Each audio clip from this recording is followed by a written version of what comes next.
Thank you. Thank you.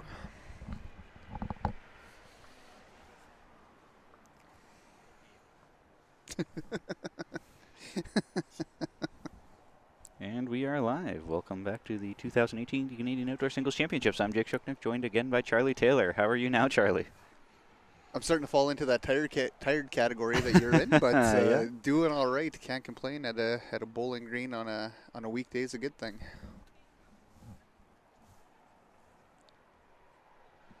We are underway here. We have women's singles in front of us with Sue Ellen Horne from Nova Scotia against Muriel Beauchamp from Quebec. And they finished the trials, so we are right into end numero uno.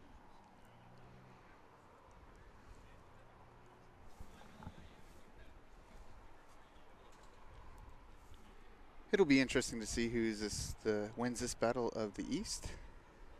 Mm-hmm.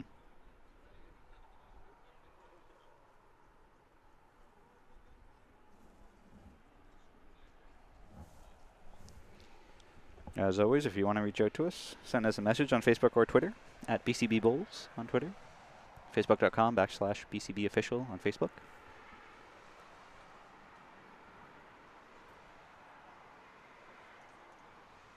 And of course, you can always send me a direct email as well if you really want.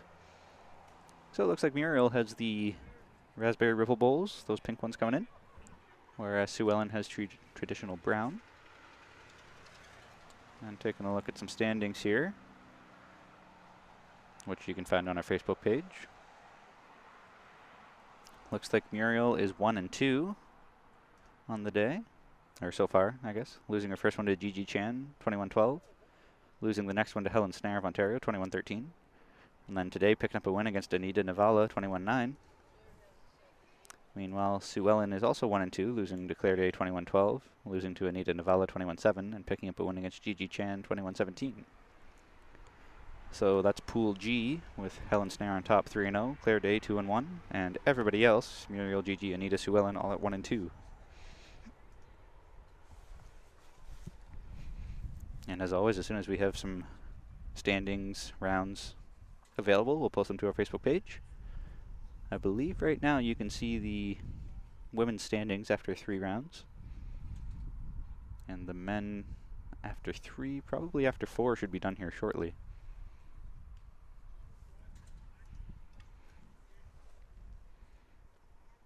Bit of a loose head here so far with Sue Ellen coming in there for a shot as soon as I say that. Great adjustments.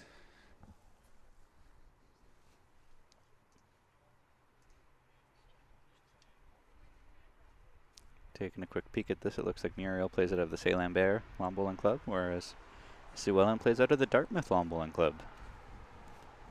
Dartmouth hosted the juniors and under 25s last year.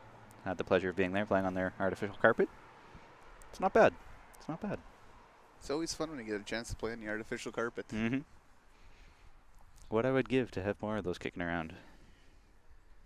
Unfortunately, they are very pricey to upfront, the cost. Much less so on the upkeep.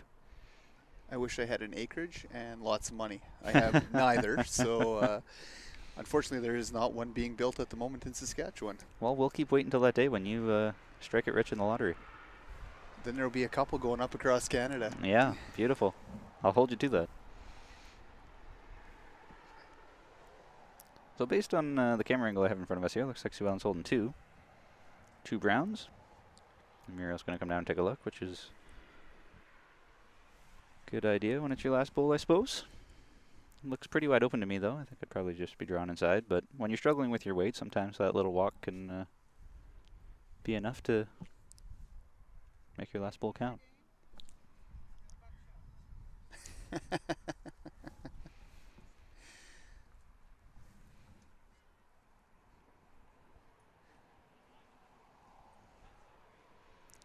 On the rink next door, Claire Day is up 7-2 over Anita Navala.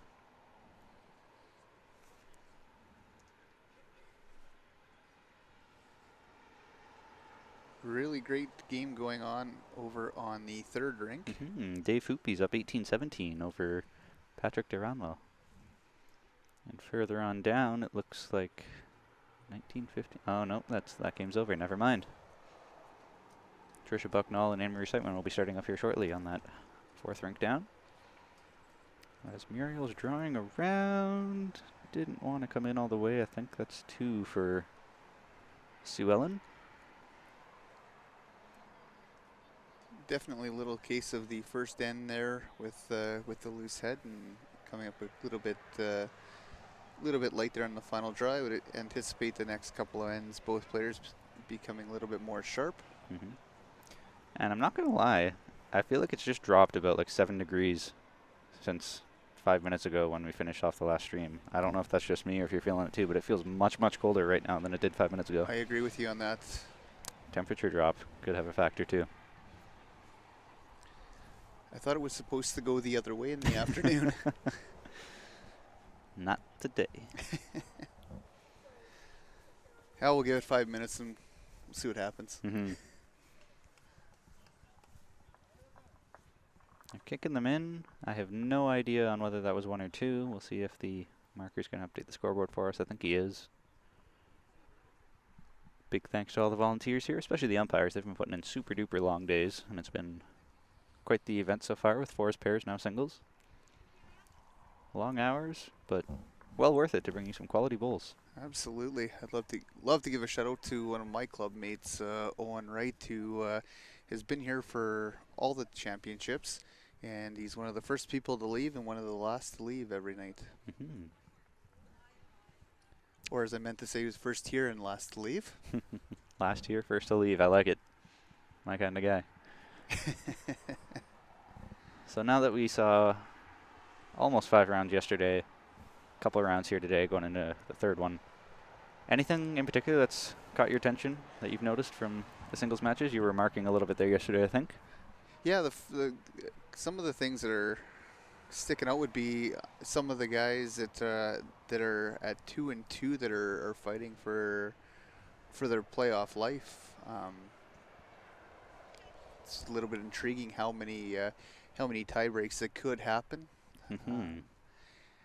The other would be the greens. Even when the rain came, the rinks didn't slow down a whole big bunch. Still lots of good draws, which was definitely nice to see. And the other nice thing was seeing some of the players' names that you don't necessarily recognize on paper that have come out and played quite well. Mm-hmm. Yeah, it is well, that's a pretty good opening bowl there from Sue Ellen. It's interesting looking at the standings right now. Once that 4th round will finish and we can actually get those posted, it looks like almost every pool is wide open for potential to have lots of tie breaks. I could see 2, 3, even 4-way ties in every single pool.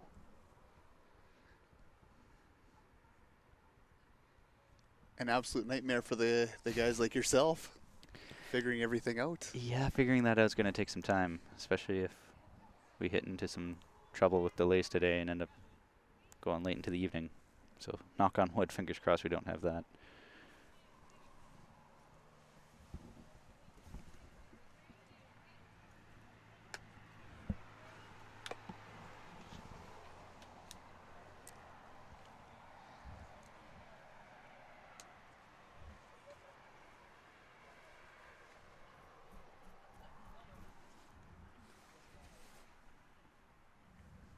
So I still think it's one brown there into Sue Ellen.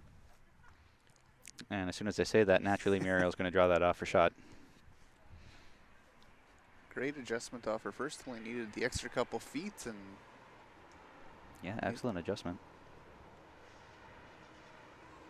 It is shocking how many players I've seen that take that step first and then all arm swing here. And not just Sue Ellen being one of them, but I've seen several players who have that style. it's interesting to see the different styles. That's one I don't know if I'd ever be comfortable with. That the natural whole body movement at the same time for me feels a lot more comfortable. But the players that I've talked to that use that delivery seem to find it real comfortable. I suppose one could make the argument that there's less mechanics involved in the sense that it's just all arm swing at that point. So if you're heavy, long, struggling, what have you, it's just all arm swing. But I would argue that that's much harder on the arm. You're probably going to wear out your arm much quicker. I would agree with that.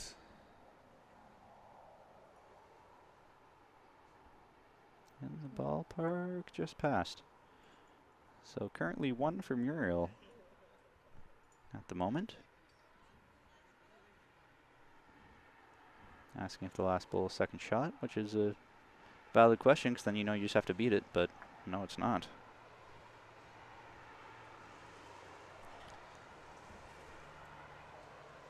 Still think the play is on her backhand to move her up or completely draw in.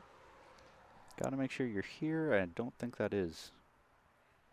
No, just coming up short.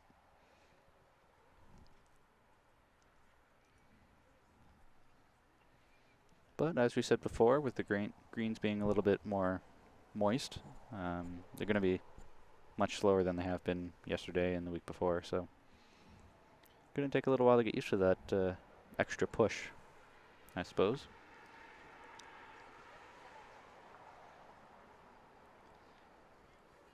And of course, coming this way, little bit uphill. So with the extra push needed from that, mixed with the softness of the greens, we'll take a few good ends both directions to get used to it. So that is 1 for Muriel. So that'll make it 2-1. Nova Scotia over Quebec.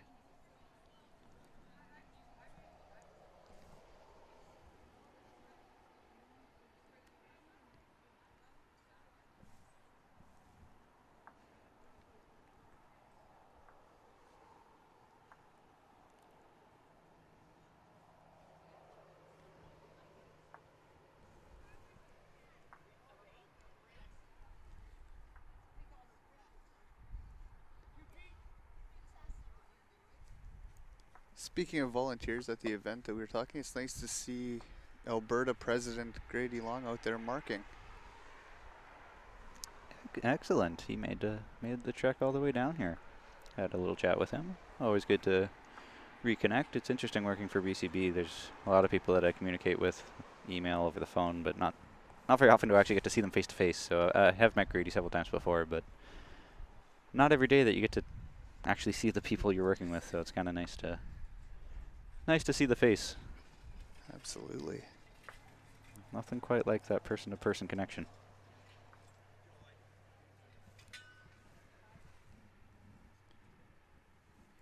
A little bit unlike last game, we are not seeing T to T here going in this direction. It'll be interesting to see how different the lines play.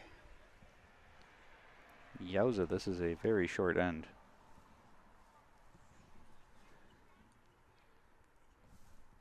This is probably the shortest jack that I've seen played. Pretty close to a minimum length here. Matt's on the tee, Jack's at the hog.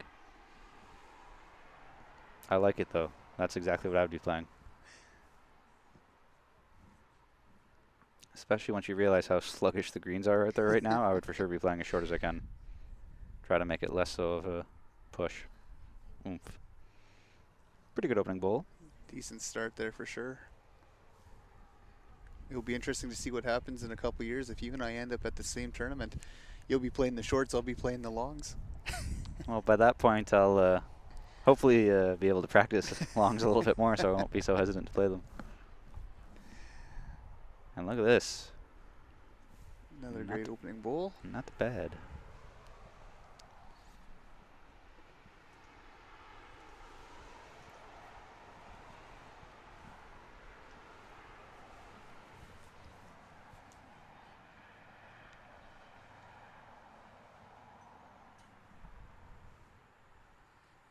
And I think Muriel's even further past on this one. Not by much, just a hair.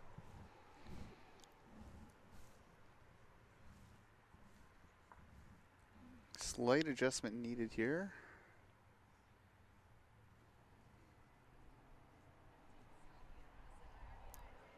Well, she definitely added some weight coming around behind.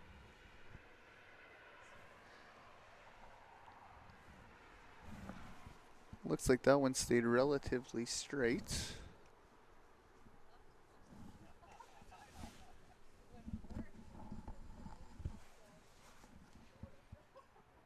And very similar again, Muriel just out around and behind.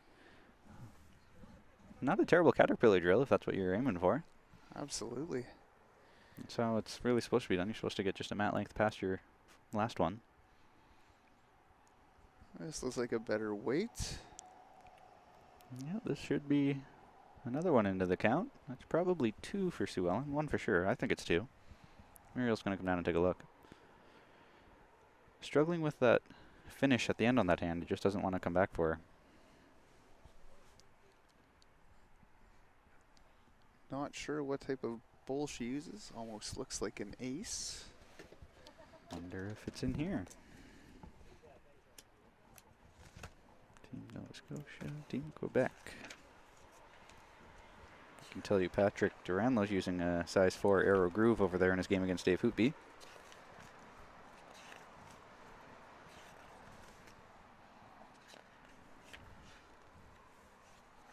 Alright, Muriel, she's using a size 2.5 Aero. I did not know that Aero made half sizes. That's interesting. She's been playing for 16 years with 9 national appearances.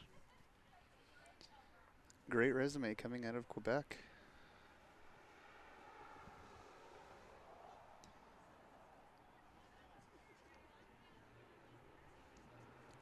And just slides through.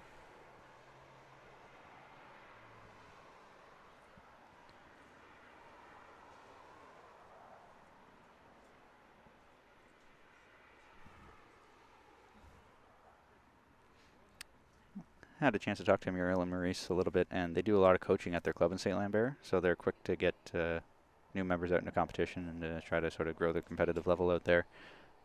Patrick Duranlo over there playing against Dave Hoopy is actually one of their mentees, I guess. One of the people that they coached and tried to get out into competition. So it's absolutely delightful for them to be able to be here and see him here as well, because as a coach, it's always nice to see your pupils succeeding and playing well. Absolutely.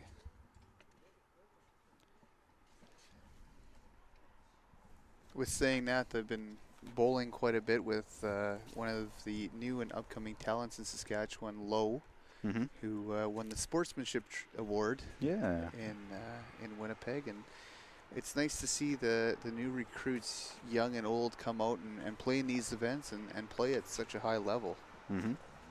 Absolutely.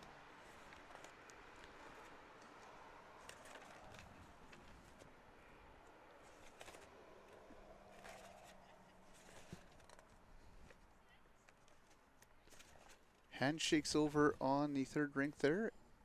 Looks like Patrick Duranlo, I think, just walked away with the win over Dave Hootby.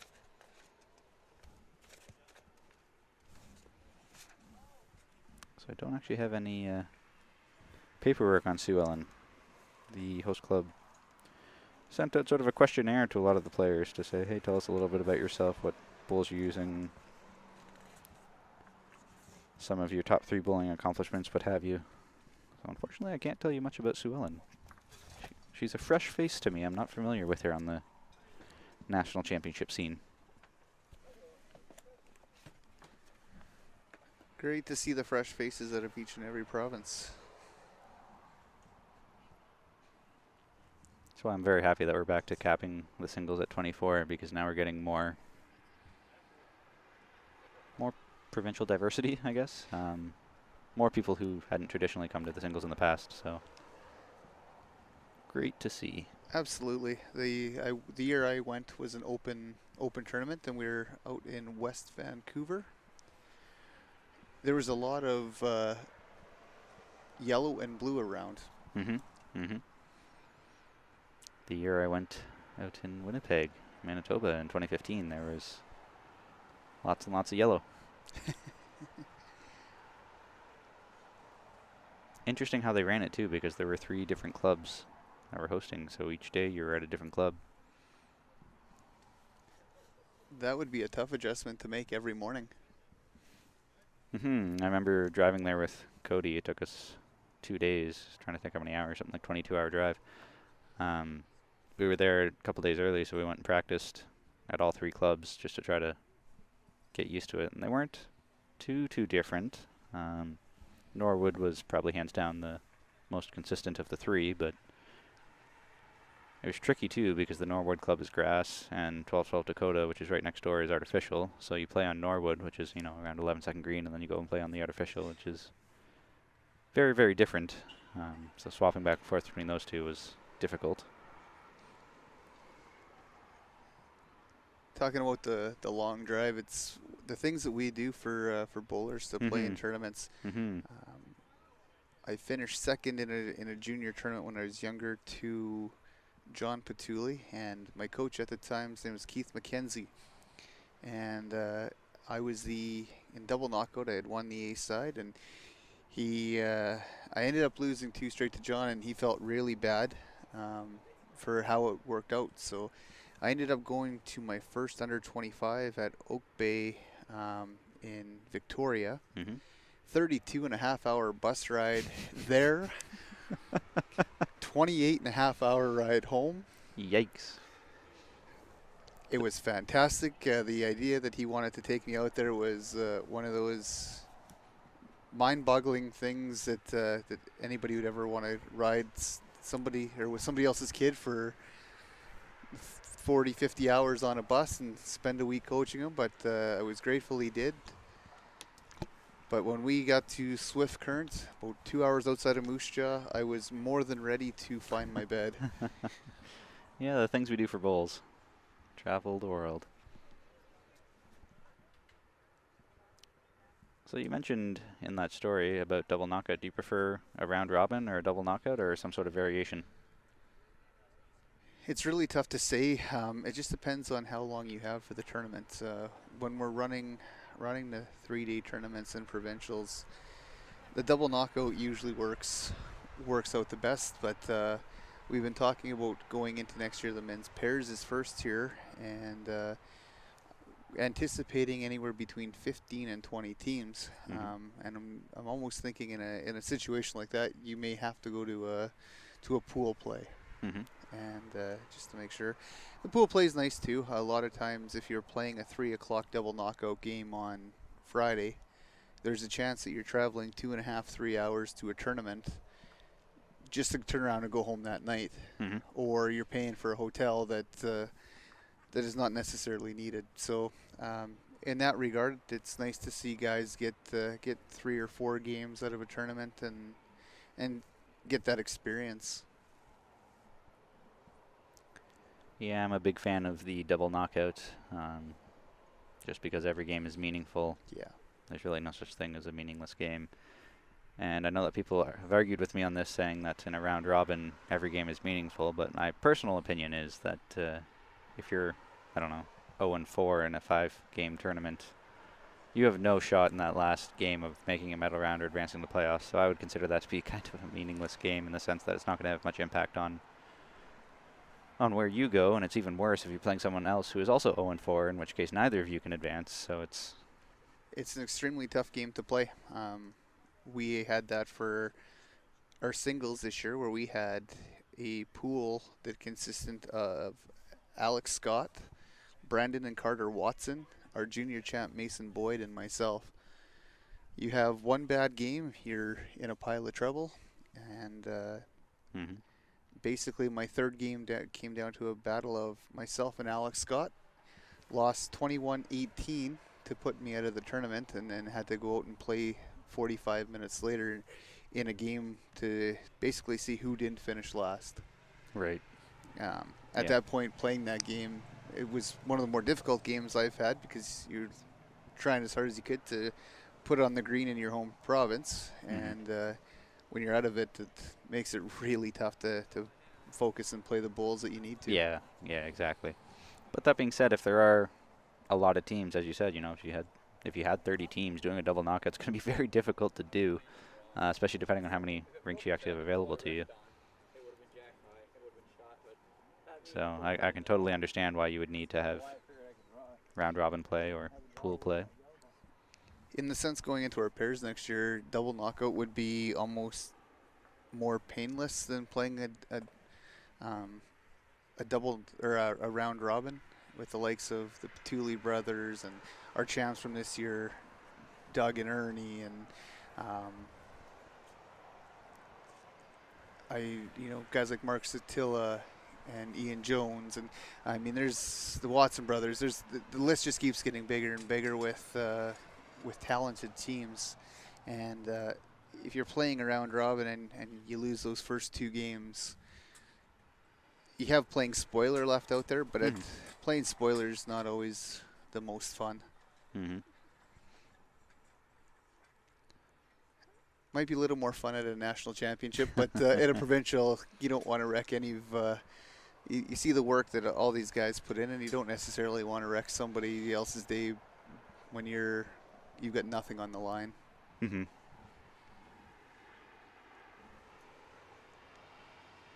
I'm a big fan of the format they used to use at WOBA back when it was played in London, Fairmont. Fairmont had 2 greens, so I guess that's 16 rinks. I can't remember what they capped the entries at. I want to say probably 32. But what they did was in the first game, if you lost, you dropped down to B flight. And then from there, every time you lost, you dropped down a flight. So there's championship flight, A flight, B, C, and D.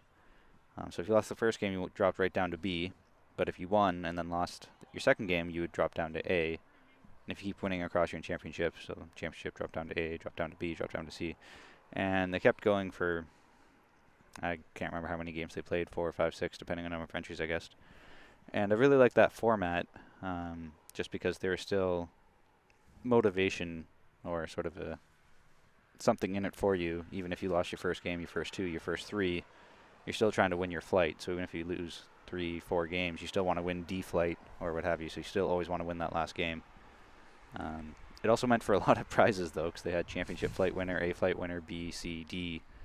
So I'm not sure if I agree so much with that, but I do appreciate having that little bit of motivation to always try to want to win your flight, try to, do as best you can right down to the last game.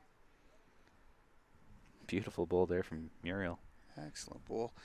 That's the thing is, as a bowler, as a competitor, I don't know if it matters what sport you're in, you always want to have something to play for. Mm-hmm. I know everybody says there's always pride to play for, and I agree with that to a point for sure, but it's always always a lot easier to get up for a game when there's something on the line. Mm-hmm. Absolutely. It's tricky to use a flight system for anything that's not just a fun tournament with cash prizes, because I'm thinking if it's your provincial playdown, C flight means nothing. You're not going to be representing your province anywhere or anything, so difficult to really use that system unless there's just prizes on the line. You'd almost have to have some sort of prize on the line for that flight just to make it worthy.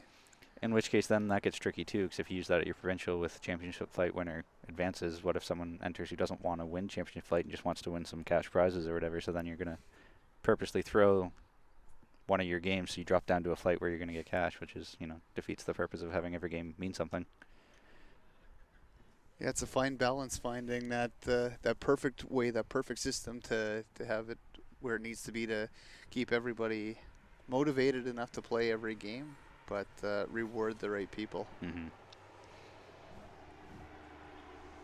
Take this opportunity to say that if you have thoughts or suggestions about how competition should be run, we have some openings on our competition committee. I'm not sure when applications end for that. I want to say the end of August, so get your applications in if you want to be on our competition committee or any of our other committees or even the board of directors. So if you want to make a difference, now's your opportunity.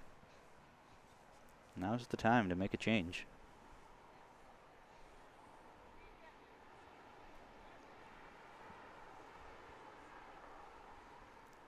Game next door, Claire Day is up 15-5 over Anita Navala. And further on down, Anne-Marie Seitman and Tricia Bucknall are all tied up at 2.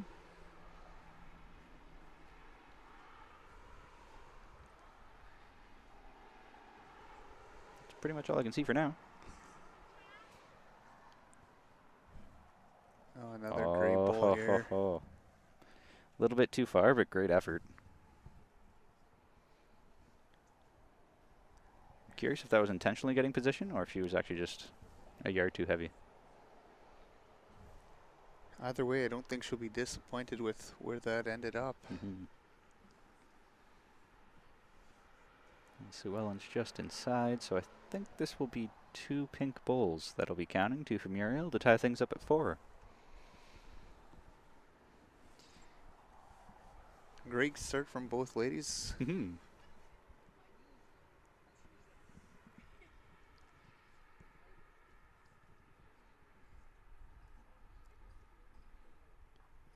I was very impressed yesterday when marking did Rosemary. Rosalie Parsons Rosalie, Brown. sorry. Yeah. Rosalie and Trisha. And that was one of the best games I've seen in a while. Both ladies played well. They were going shot for shot. At one point, getting close to the end of the game, Rosalie was sitting game. We had 4 bowls counting, and Trisha made one of the best draws I've seen. Cold draw to the jack to extend the game, and then drew 3 in within about a 1.5 feet to win the game the next end. It's interesting because Rosalie Parsons Brown used to be from Quebec. When I first met her, she was wearing a Quebec jersey, but recently, I want to say 2-3 years ago, over onto the Ontario side of the Ottawa River there. So now she's playing out of the Nepean Club up in Ottawa. Unfortunately, well, I guess fortunately or unfortunately, there's no Quebec bowlers in her pool, so she's not playing against anyone from Quebec. But I think that'd be an interesting matchup if she did, just because it used to be provincial mates and then now provincial rivals. It's always fun when you get to this level and get the chance to play against somebody you've played with or against.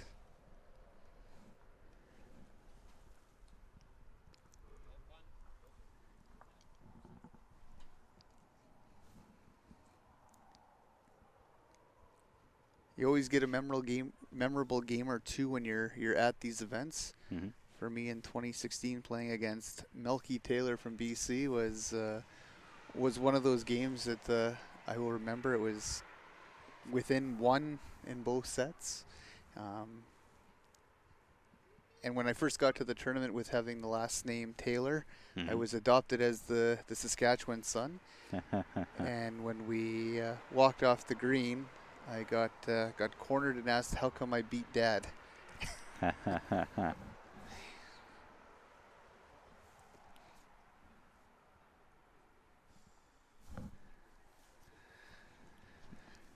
Great opening bowl there from Muriel. Joined in the booth, hanging out with us, the great Pat Bird. Yeah, if you have any questions for the Birdman, now's your time to tweet him out. Message us on Facebook. You're a right-handed player, right, Jake? Absolutely. I just became the second best lefty in the booth. Looks like Pat Bird's in a bit of a dogfight in his pool. 2-2. As is Christy Graham, Bobby Willingham, Robert Steffen. Who do you have left, Pat? John Petulli, huh? Battle of the lefties coming up.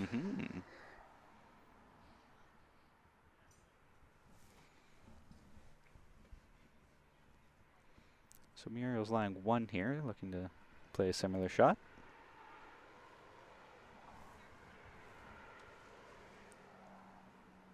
I think she's coming up a little bit short on this one.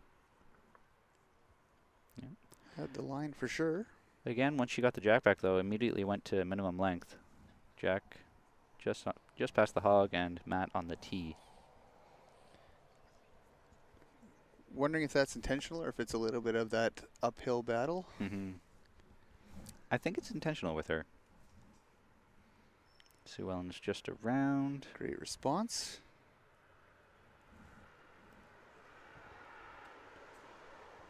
Mira's asking who shot. Yeah, Sue Ellen's last bowl of shot.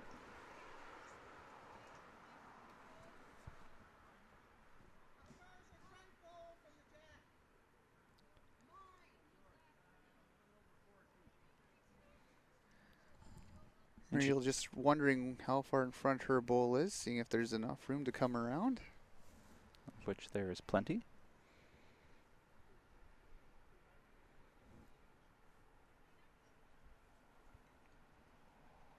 In the ballpark.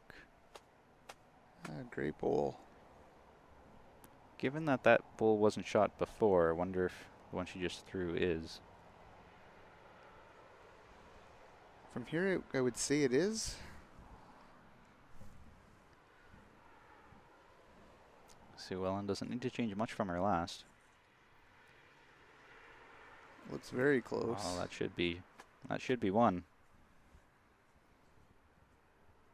I don't know if Muriel plays weight. She's going to come down and take a look, but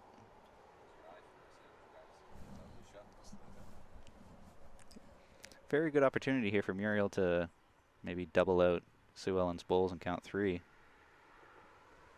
I don't know if Muriel's comfortable with throwing weight or not, but I think that's probably what I'd be doing. I agree, for sure. To me, it looks like she's probably only down the 1. Mm-hmm. And even if she's not comfortable with the big weight, with where the jack is situated, I think if you even throw a ditch weight at it, it should move them enough to sit your 3. Yeah. Doesn't need to be massive, just enough to get them gone. Even if you just move that shot bowl out of the way, you might be able to get 2 out of it. Looks like she's sticking with her backhand. She is sticking with her backhand. I think she's just drawing in again. I wonder if she's disagreeing with the marker and thinks she's lying 1 or 2 already. Coming up in the draw line. I was going to say, she's a little bit short, but right where the last couple bowls have come through. That should be in Sue Ellen's draw line. I wonder if she'll switch hands here now. I think she's still sticking with it. I think if it was me, I would switch in the same shot we were talking about for Muriel. I'd almost play with on the other side for Sue Ellen. Pat, I wonder if you know this gentleman. Congrats to Pat on gold in pairs with John. Thanks to the live stream, a whole lot of Alberta bowlers are sharing the success of the team. Coming from Dwayne Hawk. Oh, yes. Hawk, yes. Nice. What club does he play out of? Stanley Park. Stanley Park. Maybe Calgary Lawn Bowling Club as well. Calgary as well? Is that? Dwayne was in our provincial singles event. He played very well for first time in provincial. That's sort of customary, I think, in Alberta. Everyone has a membership, but then everybody's joining Calgary since the greens are so good there now, I think. Yeah? Yeah? Okay. Calgary, of course, will be hosting the Senior Triples Championships coming up in a few weeks. And I'm sure all the competitors will be in for a delightful time while they're there. As long as there's no snow, I think things should be good. Although it sounds like they had some yesterday morning from indications I've heard. Yikes.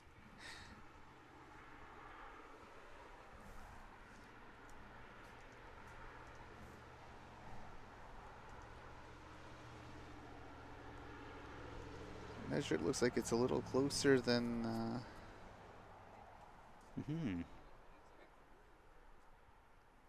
I think it's... It might be 2. Yeah, looks like 2 to me. I think that was. That would make it 6-4 for Muriel over Sue Ellen, assuming that what we saw last end was correct. Still waiting for them to update the scoreboard.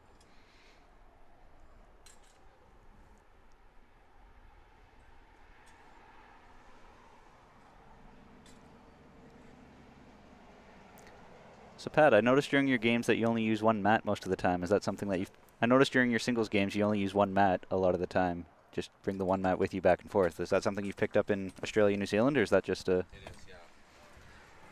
Especially in New Zealand, the greens are... Oh. Yeah, there we go. Yeah, it is. You know, it can... as long as you're both picking up the mat and bringing it down and you're not forgetting and ended up with a situation where you got mats at both ends, it works pretty good. That's pretty typical down there and speeds up things a bit.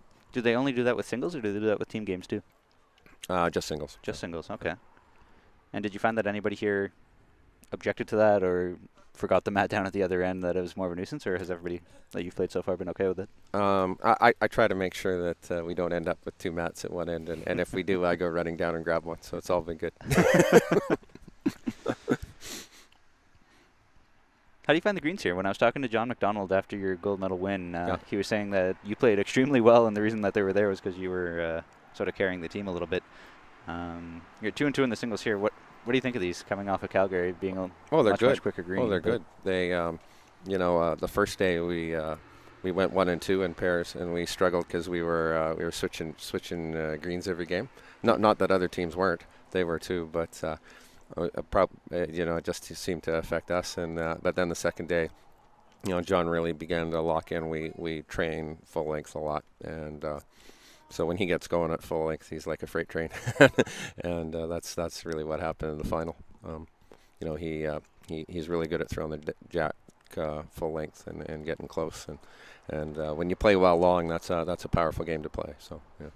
That's interesting, because if my memory's any good, I remember from playing you that normally the mat was up close to the hog and jack on the tee, so rather a shorter end. So if my memory's any good, I don't know if you prefer shorter ends or not, but if John likes to play long, was that mostly just sort of play to your lead's advantage as opposed to what you prefer, or are you actually preferring long ends too?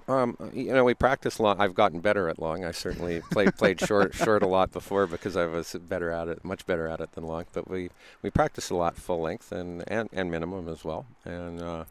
And so yeah, we've found if you get good at the extremes, you just got more options. Like to find your line to the middle or find a length that maybe the other team isn't going to be able to get as close to. Just more tactical options that way.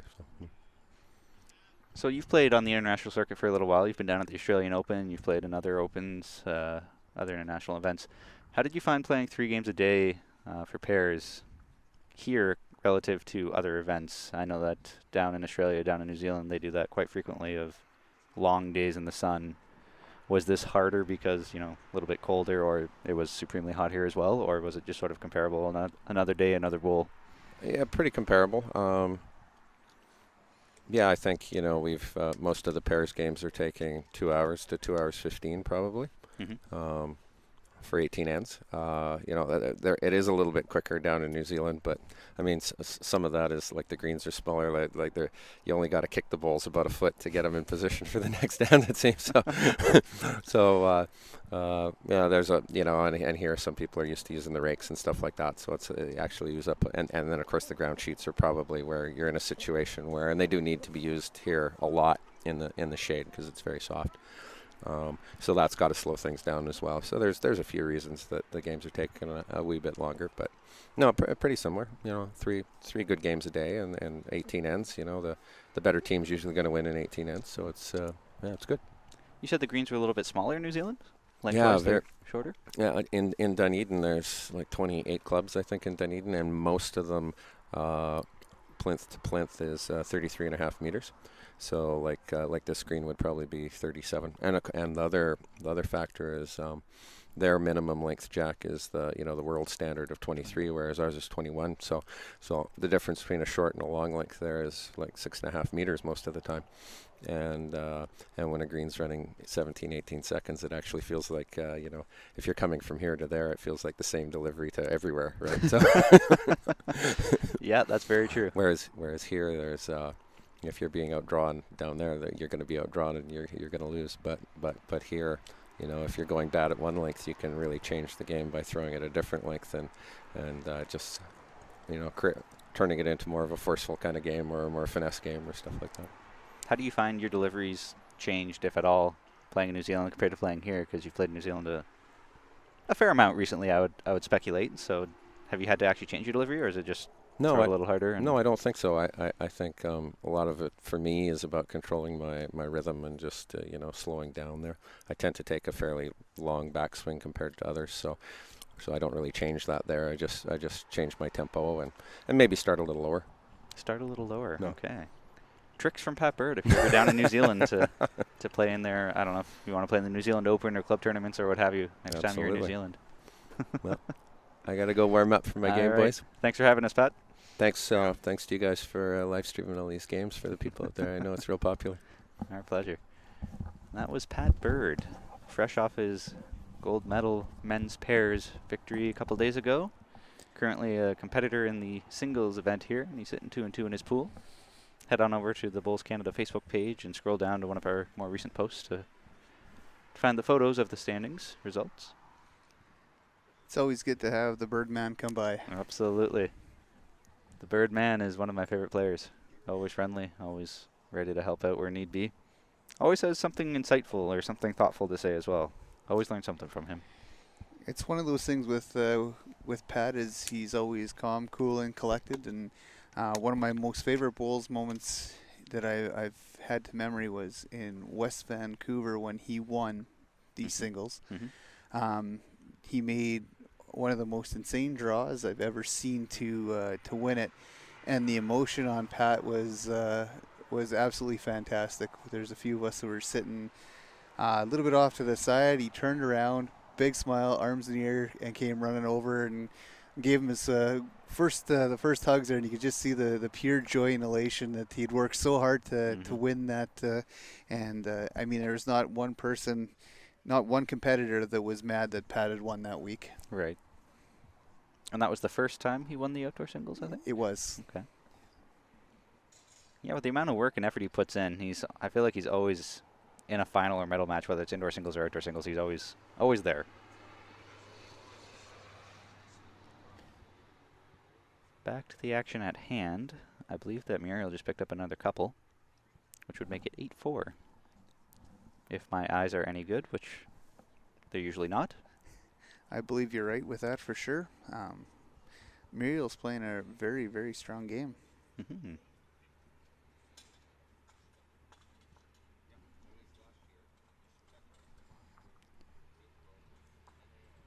So in case you're tuning in now, I'm Jake Shuknik, and I'm streaming here with Charlie Taylor from Moose Jaw, Saskatchewan, here at the Regina Lumbling Club in Saskatchewan for the 2018 Canadian Outdoor Singles Championships.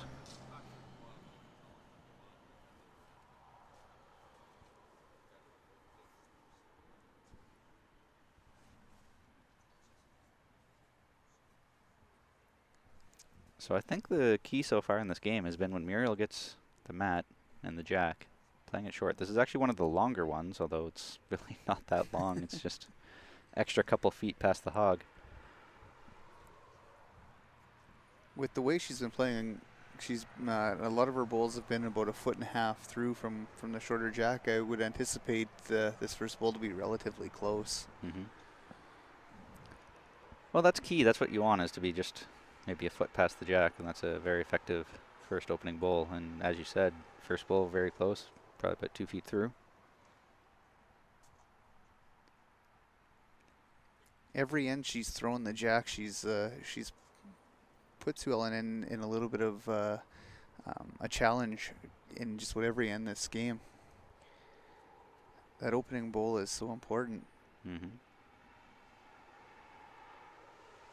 I think Sue Ellen is just struggling on the outside line there. That didn't want to come back at all. Next door, Claire Day up 17-5 over Anita Navala. Further on down, Shirley Fitzpatrick Wong is up 6-0 over Janet Watson.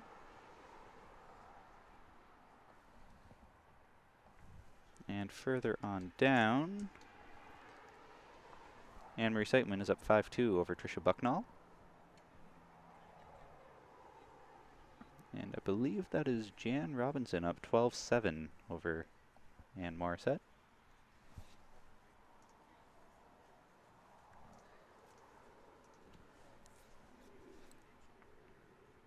And this looks like that's probably number 1 coming in. What a great adjustment on line there. Numero uno.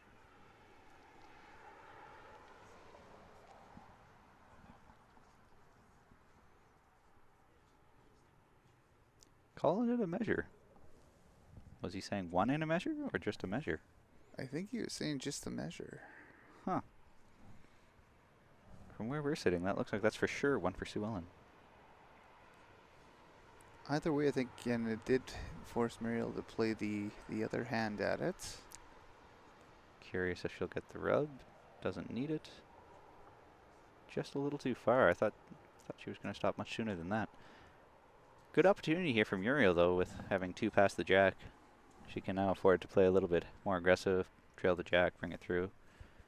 Sue Ellen, I'm not sure if she has that same luxury. I guess she can play a little more aggressive, try to push her short one through, or get a back bowl just to match Muriel's. Playing one to those 2 back would be a good idea. Oh, you can always just secure shot and draw it off. I mean, that's an option too. Muriel's going to come down and take a look. The downside with where Sue Ellen's landed, that's a juicy target. You can push that bowl through, you can grab the jack, which is definitely more preferable for Muriel right now. I definitely think it makes this next shot a little bit easier for Muriel. Mm-hmm. The target looks just a little bit better from the mat now than it did 1 bowl ago. She doesn't need a lot of movement to make it 3. 1.5 feet, and she'd be sitting the 3 in really good shape. She's taken a long, hard look at this. I think she wanted to make sure that she was just down 1 and not 2, because if she's down 2, that might change what she plays. But given this stage in the game, I don't know if it really would have affected how I would have played that. If I'm down 1 or down 2, I'm still looking to move the jack back for 3. With a 4-point lead, I think it's pretty safe to play that kind of shot.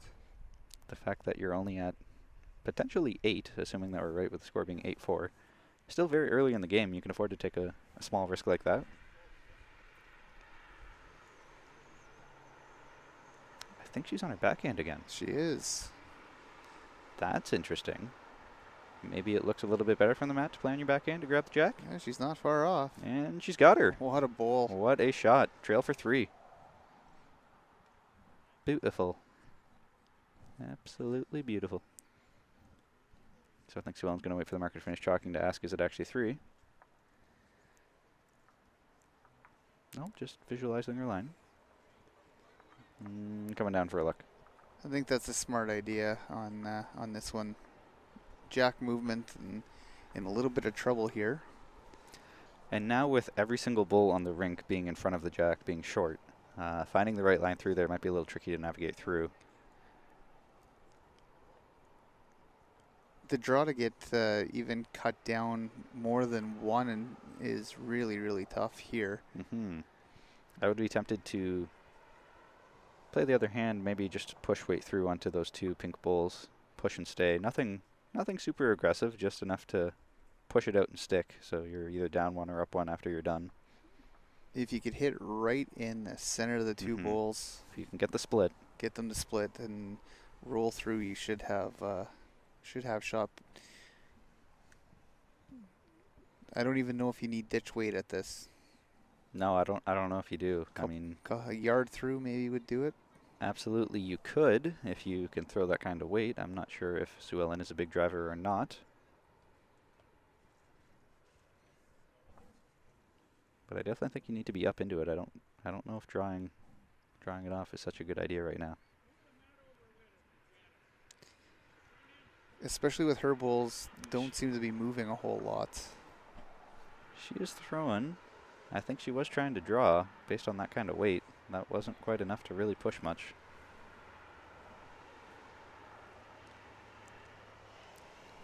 So I believe that'll be 3 for Muriel, which would make it 11-4 if our math is any good. We'll wait for the marker to clarify that. That's a big 3. It almost makes me wonder if Muriel will change things up. She's been playing minimum length so far.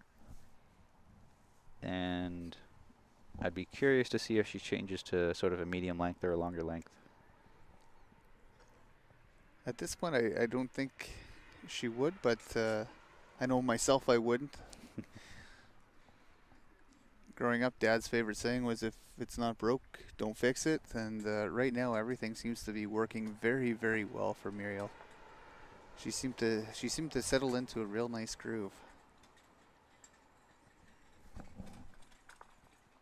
That can sometimes be the danger of singles. You settle into a groove and you start playing the same thing over and over, but then eventually your opponent masters it too.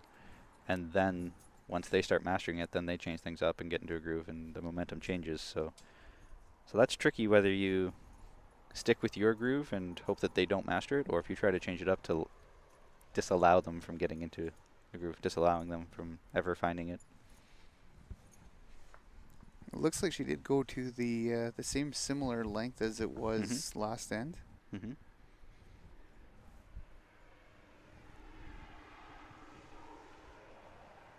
Big fan of seeing on the rink next door, Claire Day and Anita have the mat right up pretty close to the hog. And Anita has one that's just locked on too. Wowza.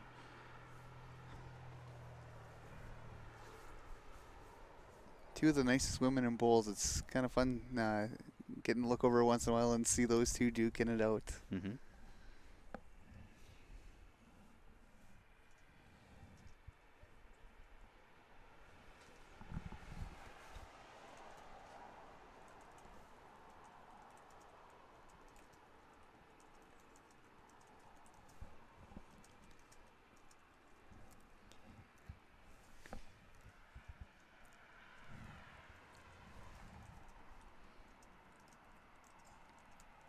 Muriel's opened up with another nice, maybe a couple feet out bowl to put the pressure on early.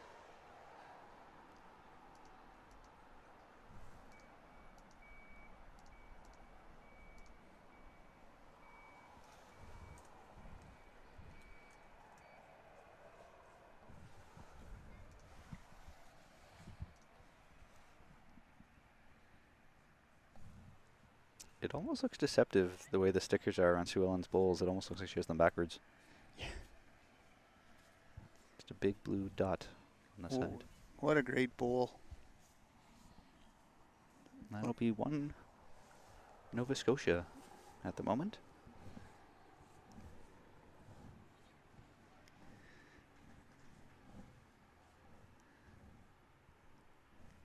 Muriel has changed sides.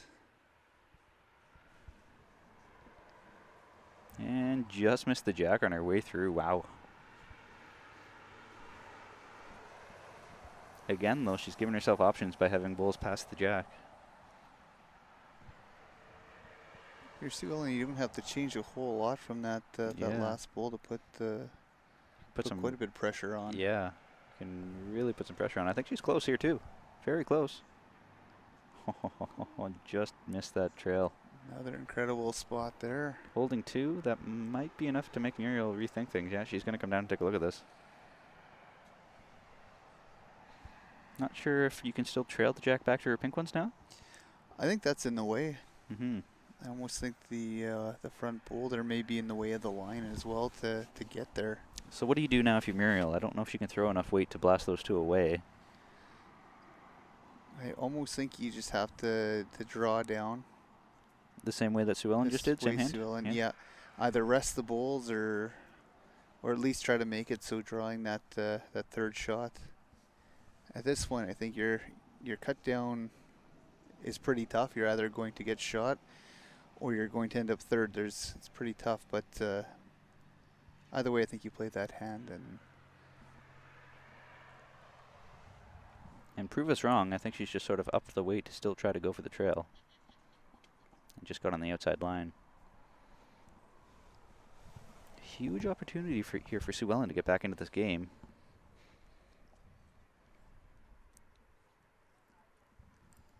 these are always the most difficult draws you have. That drawing for the extra point. Mm-hmm.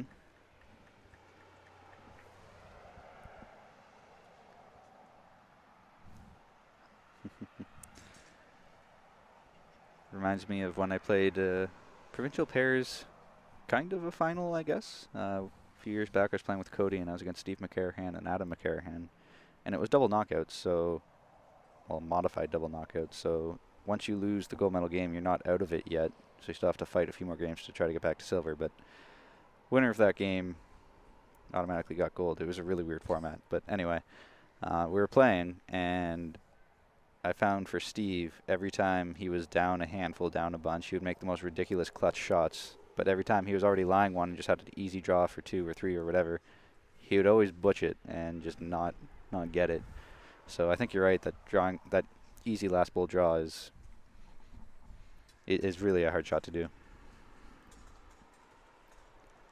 It always comes into your mind there that if I overthrow it, the chance of giving that point away is there. And a lot of times when you're trying to make that shot, you're coming up that little bit late just because you don't want to wreck what you already have. Mm-hmm.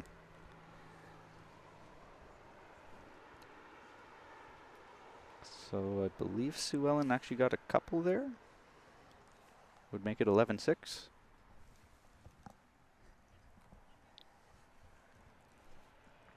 Just creeping up on that hour mark.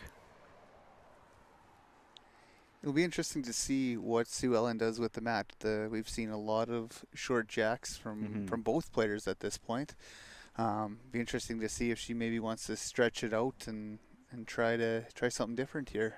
Yeah, I would be expecting her to maybe stretch it out, play a bit of a medium length, longer length, just because Muriel's been so clutch, consistent, getting the better results on the short ones. And yeah, there we go. That's more of a medium, more of a long. What'd you say? That's close to the 3/4 length? Yeah, I'd say that's 3/4 for sure.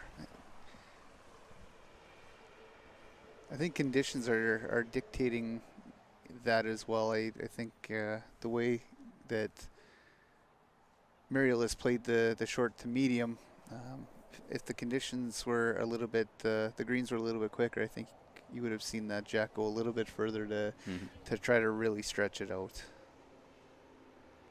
And our opening bowl is coming up a bit short.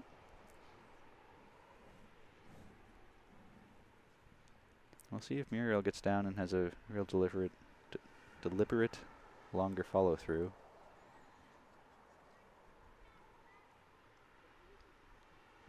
She's playing her backhand very well coming this way, and no surprise there. She ends up kind of where she has with her first bowl almost every end. Almost all the time. First bowl just passed right behind the jack.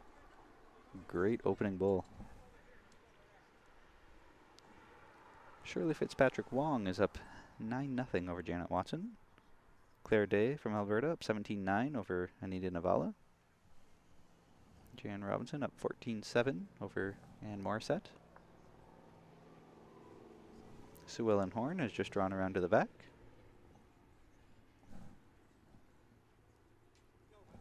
And Anne-Marie Seitman is up 8-3 over Tricia Bucknall. We'll see if Muriel can replicate the exact same bowl she just threw. Absolutely no reason to be scared of it. And coming up about a yard short. Drawing looks to be second shot. That is definitely one of my favorite drills. Well, not my favorite, but I do it a lot, is the caterpillar drill. As soon as I get out on a green for the first time, I'll just roll 4 bowls and see if I can replicate the same thing 4 times in a row. And if I can't, then, you know, something's got to change. Something in my delivery's a little off, or mechanics, or what have you. So being able to replicate the same bowl 4 times in a row is key before you try to move or adjust or change anything else. Because if you can't do that, then that's starting point. Number 1 is to make sure you can do the same thing 4 times in a row. I think my favorite drill is the hidden jack. Okay. I like to put one about a 1.5 feet behind, one a 1.5 feet in front, one about 10 to 12 inches on either side of that bowl, and try to work my way through that port. Although when you're not playing well, that gets really frustrating. No, my favorite drill that I do every year is the leapfrog one, where you start very close to the ditch and have to draw within a mat length of the ditch. And then as soon as you're successful, you move your mat back about 3-4 feet and again draw within a mat length of the ditch and just keep working your way back until you're doing full length. Beautiful bowl there from Sue Ellen. And I find that's just a great opening way to get your weight down, because you're playing virtually every possible length you can and doing it until you're successful at it. I find it enjoyable. Absolutely. Great drills for like the caterpillar and the one you're talking about are great for early in the season. Yes. Getting all warmed up and ready to go. I think, Excellent shot. Excellent shot. I think the reason I like those drills so much is because since I don't play anymore, all the time is early in the season for me. Every time is early in the season.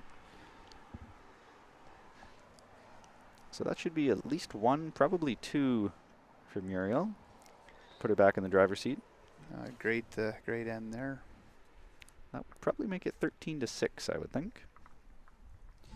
A lot of times my first time out for the year, I don't even grab a jack. It's caterpillar and just throw and see if you can figure out the weight and see how bad the body's going to feel after doing that many lunges to start the year. One thing that I talked about with Terry that's a very underrated skill is being able to roll a jack exactly where you need it.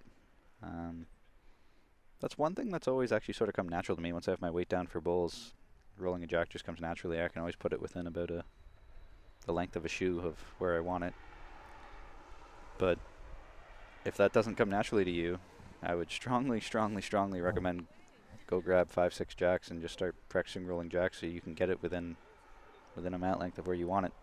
Because that's a very, very underrated skill that everyone should have. That is one thing I have definitely had to work on the last couple of years, being primarily good singles years for myself, is having to remember how to throw a jack. I've primarily played back end, and the skill of throwing the jack went away. Mm-hmm. Quick tip for how to roll a jack. I've seen way too many people palm it, and that's just going to make it very difficult to control not only weight, but also like direction of where it's going. So I've seen several people roll jacks out of bounds because they're not holding it properly. So use your fingertips. Use your fingertips. Don't have it resting in the palm of your hand. That's going to be very difficult to be consistent with. When you're playing the team game, it's always nice to have a lead that can throw the jack within a foot and a half of where you want it. I've been very fortunate over my playing career of playing with guys that can do that. He still amazes me every time we play. Duncan Holness can throw a jack. Even after not playing much this year, I had him out on a green a couple weeks ago. I put my foot down and he was within 6 inches of where I wanted it. It's a great skill, and the guys that throw the jack well usually do very, very well. Pat Bird, John Bjornsson, those guys. I think they're within pretty much a foot to 18 inches every time they throw the jack.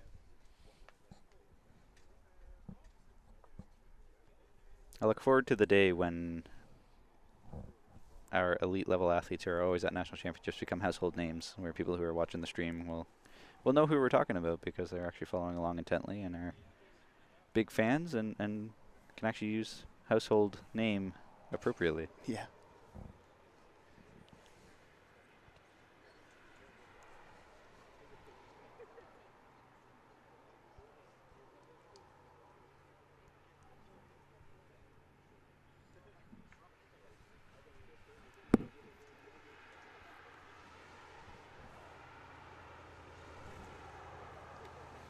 Muriel has got the jack back, and she went right back to that that similar length. Right back to having a short jack, and right back to starting with her first bowl just past. That's almost jack high, just a little bit on the other side of it. And setting up for another forehand shot here.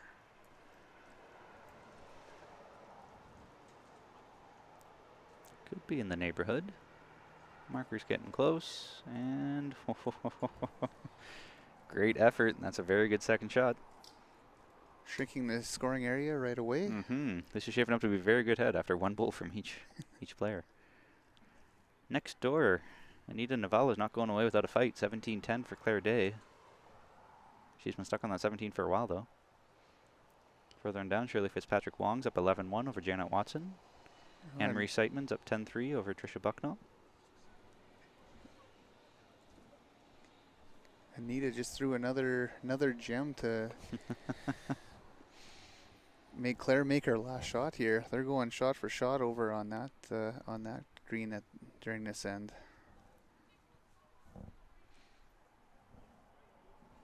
As you saw Muriel put in some position, that's not a bad idea to get some coverage back there when you have such a tight head and you may expect the jack movement. I would have to think that you're going to have to play on your forehand here now. Yeah, I would think so. It definitely looks like a forehand shot. Playing backhand, I think there's a lot of risk of promoting those two bowls. And she is well around, very consistent with her last one. I'm curious if that means she'll throw a little bit more weight at it now to try to chip it back there. I don't think there's any harm in doing that. It'd be pretty tough to give the shot away.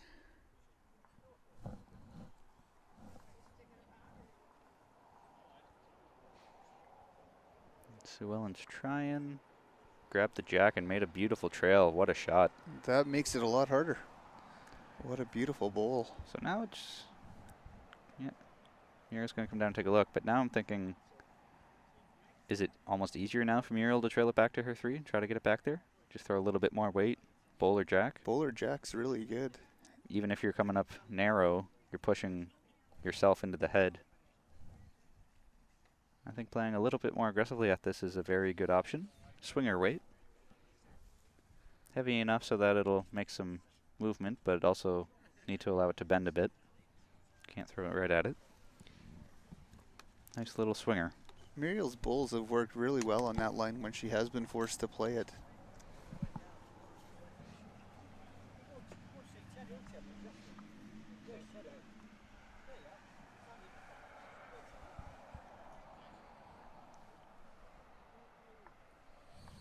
That was almost a perfect shot from Sue Ellen to completely bury everything, but there's definitely a little bit of room there.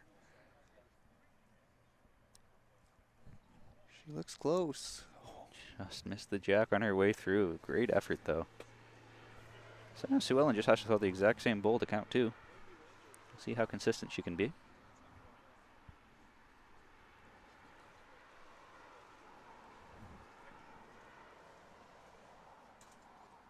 Weight-wise, it looks not bad, but it looks like it's going to hang out quite a bit. That looks well wide. Yeah, well wide. So that will be 1 for Sue Ellen to make it 13-7 for Muriel.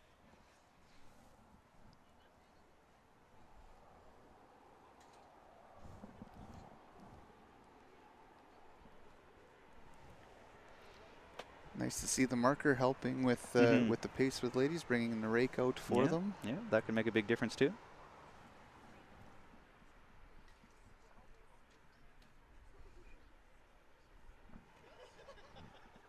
Another way that you could help speed up the pace is if you left the ground sheets down and let the marker do that as well. Not sure if markers are always willing to do that, but something to negotiate before the game starts.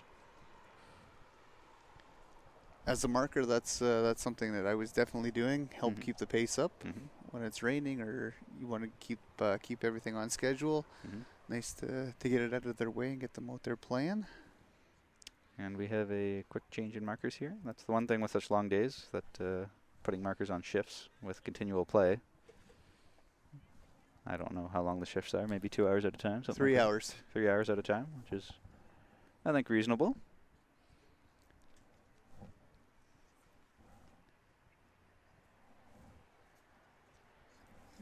Our new marker, Bev, I think this is her second shift of the day. All right. Shift number 2.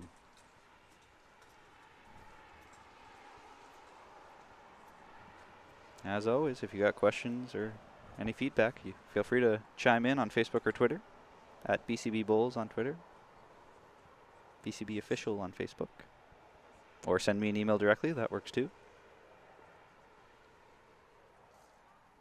It's nice that we have these ways to communicate. It'd be interesting, or it would have been interesting a few years ago to not be able to communicate or see things like this. It's nice that we have the opportunity with our technology to be able to stay in touch worldwide, enjoy the game we all love. It is very interesting how much more globalized the sport is now compared to 10 years ago. I'm just thinking 10 years ago, maybe it's just my own personal development to getting more familiar with the international scene, but knowing what's going on at Bowls Australia, knowing what's going on in other countries, I'm much more familiar with now than I was 10 years ago. The Australian Open, I guess, wasn't really a big deal at all. I hadn't ever heard of it, but now not only have I heard of it, but I can watch games and I'm familiar with names that are there, and there's lots of Canadians that go to it as well. So you're right, the sport is much more globalized.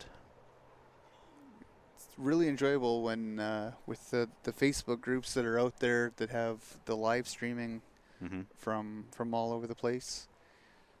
Getting to watch Canada's national team member Kelly McCarran a couple of weeks ago was enjoyable. Don't get to watch too many of her games anymore, so being able to tune in and watch some games on lives. I mean, it's always bad when you have to be at work at 7 o'clock in the morning, and at 11 o'clock at night these games are coming on and they're impossible to put down, but it's just it's an incredible way to not only watch the game, but I think as players we always find something that we can pick up as we're watching these games. Interesting there that Muriel went down and pasted out to make sure it was a legal length jack. Given that she's been playing absolute min length the entire time, so I'm curious, even if it had been illegal, she probably would have just put it back to not much shorter or not much longer, still min length anyway. Absolutely, and I think this one's probably closer to 24, 25. It's Mm-hmm. almost a little deeper than what she had been playing. Mm-hmm. Very odd.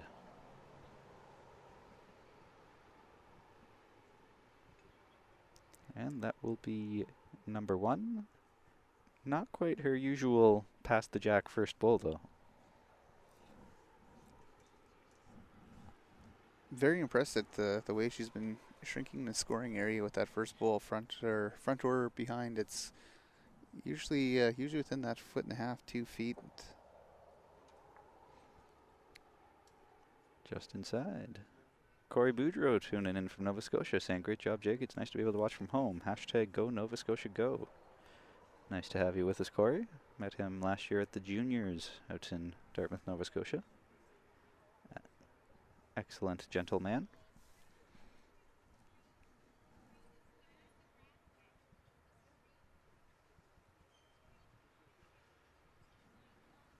Muriel's made a nice adjustment here. That's more like her traditional first bowl. Just through.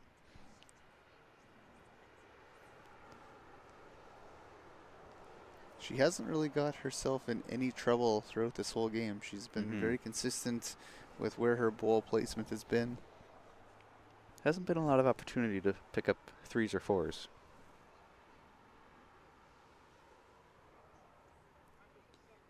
Sue Ellen's coming up a bit short here.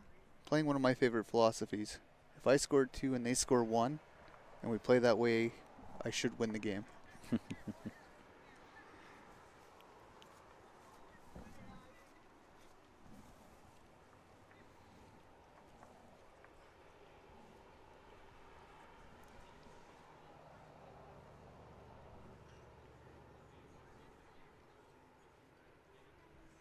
You can see Muriel and Sue Ellen have a little chat down here. I'm curious what they're talking about.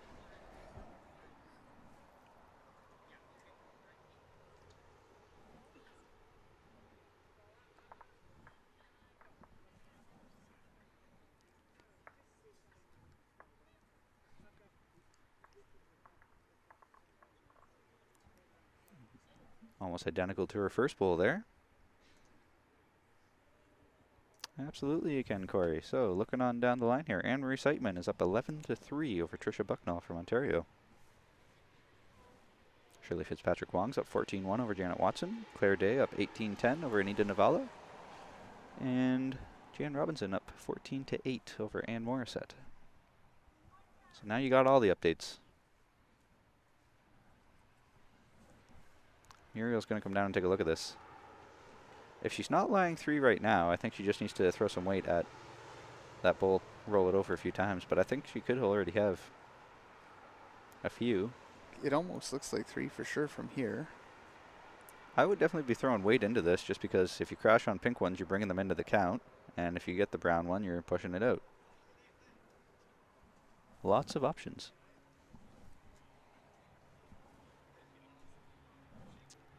And Sue Ellen's out of bullets here too, so this is the last bowl of the end. I think I would for sure be throwing weight into those pink ones to bring them in. Yeah, there's definitely no harm in coming through. She's been playing that hand consistently for the whole game. It's been her go-to hand.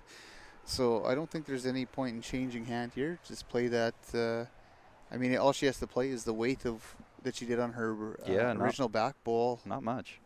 If she can get the split, she could possibly bring both of them in.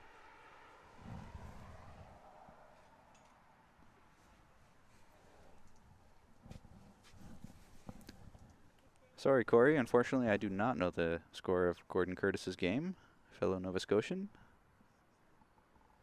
I can see him pulling the mat out with Paul Young over there, but... Great bowl to secure the 2. Trail for 2. 2 is better than 1.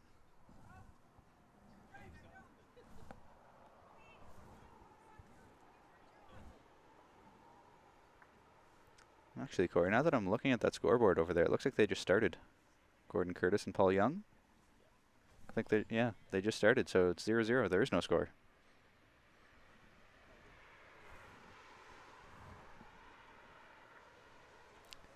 So that will be 2 for Muriel to make it 15-7. Can't be too upset with that shot, but I think she could have got 3 or 4 if she would have played it differently. Only needed another 6 inches in line, and I think she would Mhm. have had that split that we were talking about. Mhm. I definitely think that was the more ideal result, but I don't think you can ever be disappointed when you Yeah. put 2 on the scoreboard. Are you really going to complain with 2? Probably not.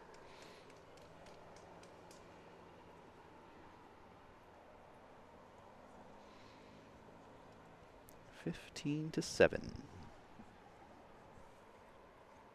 That could be a pretty good confidence booster too when you make a nice trail like that too.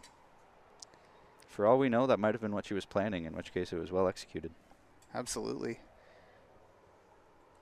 With the weight, she threw the right weight for the split. She threw the right weight for the trail. Either way, the result was going to be good when she threw it the way she wanted to. You could tell right out of her hand she was very satisfied with the way it came out. Mm-hmm.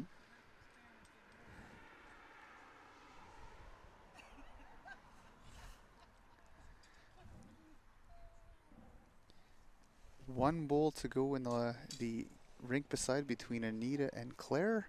20-10. Wow. And it looks like Anita is down in the head. So Claire's lying game.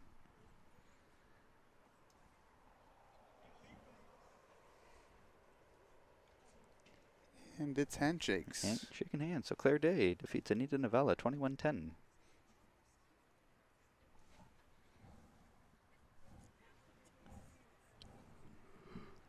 So Muriel has gone back to the short jack again here. Mm-hmm. Very, very short end.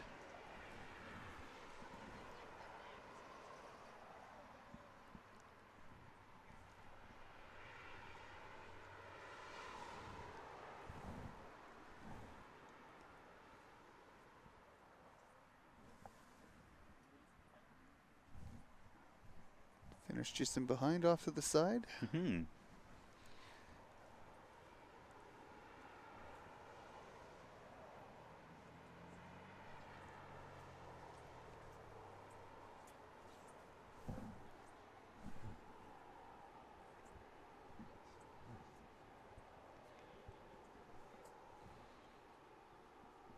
Couple other men's games ready to go. I can see Patrick Duranlo and Jim Duhulk just lining up on the rink next door to start once Anita and Claire are off. I can see Ernie Mead down at the far end. Mm-hmm. Cannot make out who he's playing. You can't tell.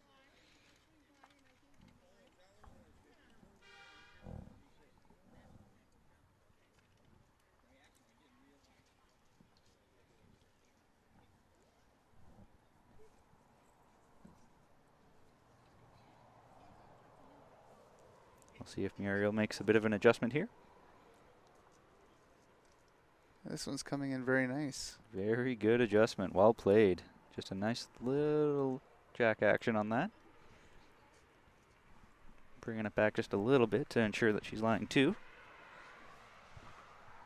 I think she's got a real good feel going on right about now. Her weight has been excellent on both those first 2 bowls. She's looked very comfortable from the opening bowl.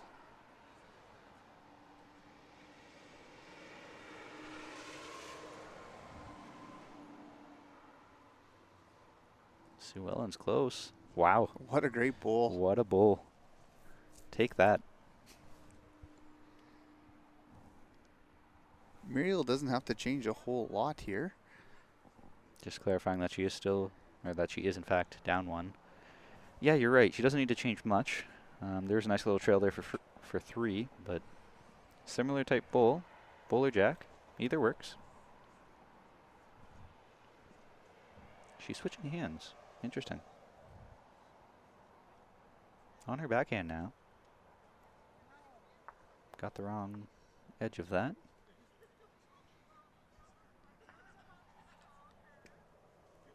Interesting. So I think she's trying to play underneath to just pick the bowl clean.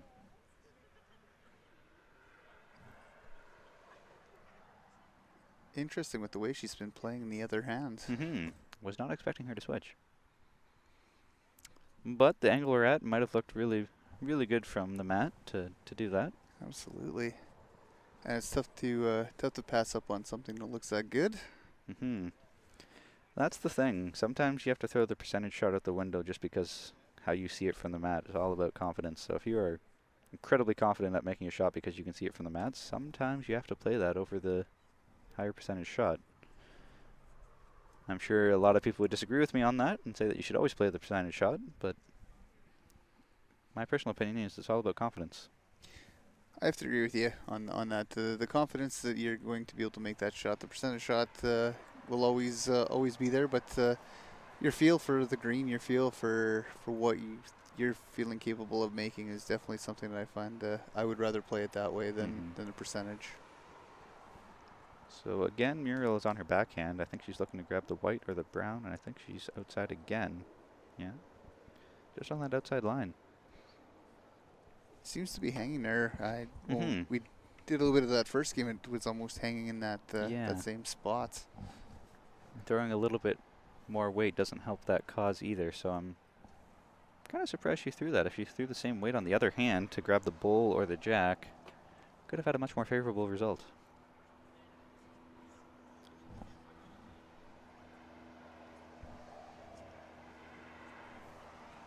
Sue Ellen was worried there she was going to be disturbing things. Threw her hands on her head saying, oh no, but nothing to worry about there. Still one for sure. I think that's probably it, but yeah, I think so too. Coming through there, if you're a little bit wider and you're closer to your bowl, you may have snuck through the hole and got to the back pink or picked the jack up. There's not a lot of risk.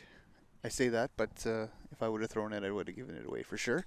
But I mean, it's definitely one of those things that we were talking about earlier, characteristic-wise. You see that you're more than likely to come up a little short in that situation than to be long.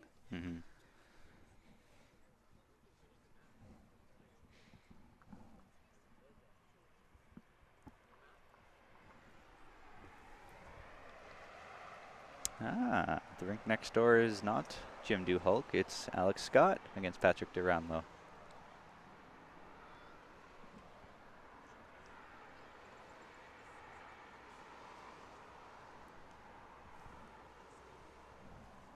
As we're putting a tape here to see if it's 1 or 2 for Sue Ellen. I know Al Scott will be ready to go for this one. He hasn't had the tournament that he necessarily wanted to have. He'll be fired up and ready to go in this one.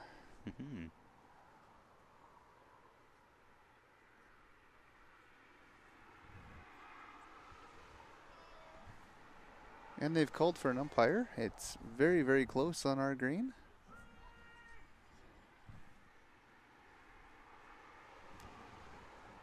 Gene Roney's already there.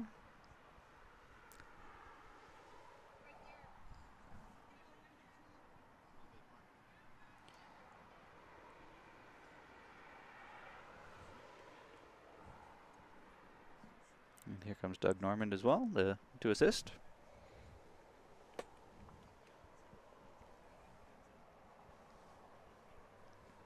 Very rarely do I really utilize an umpire, but I mean there is certainly time and place for them when there are close measures. A lot of times in my games when we've called an umpire, it's usually on a jack measure rather than anything else. Rink next door, Patrick Duranlo has yellow bowls with like red speckle. He's got shoes that are yellow with red speckle. I'm a big fan of the match. Absolutely fantastic shoes.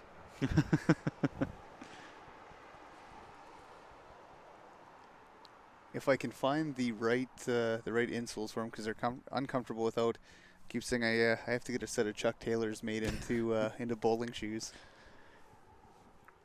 I remember a long time ago, I was gifted a set of those, and I found them to be stylish looking. And here comes a wrong bias on a trial bowl.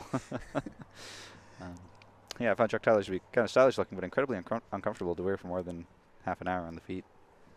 When I started my new job as a service advisor, the boss kept calling me Chuck Taylor, and I said, if you don't stop calling me Chuck Taylor, I'm going to go buy a set. So the Honda colors are all red, so I went and bought a set of red Chuck Taylors. Wore them for a couple weeks, and the knees and the feet were so sore after the 2 weeks they were sitting in the closet.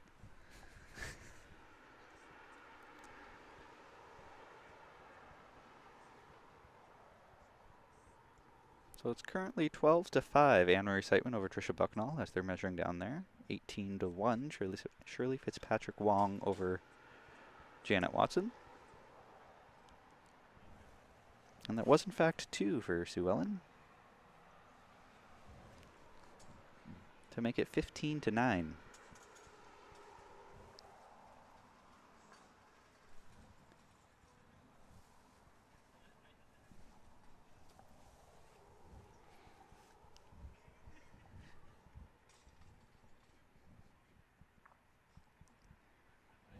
And in case you're still watching, Corey, Paul Young got up 4-1, I believe, over Gordon Curtis after 2 wins in their singles match.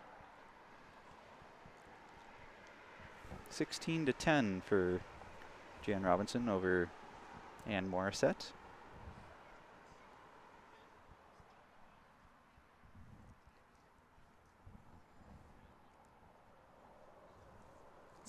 Been real nice to see Paul here. I marked a little bit of one of his games, and I'm pretty sure he was playing the classics, coming around to absolutely everything. It's great to see him come out and put on a pretty good show.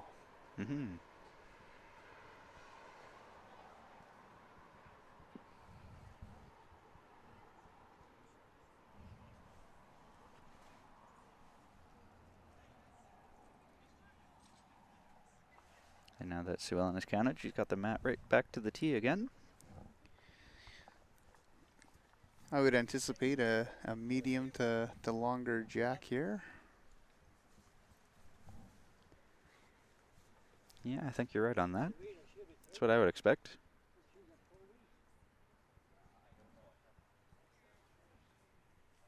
And right you are. Medium long. Probably a little bit closer to medium. Would have almost liked to see that another 4 or 5 feet. Muriel has played the short to medium to absolute perfection in this one.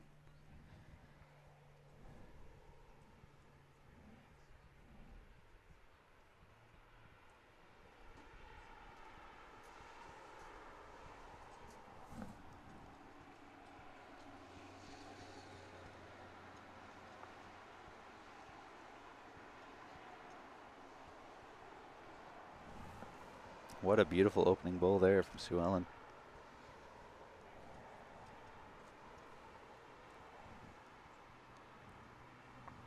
Now that opening bowl that Muriel's played so well has to be a little more precise.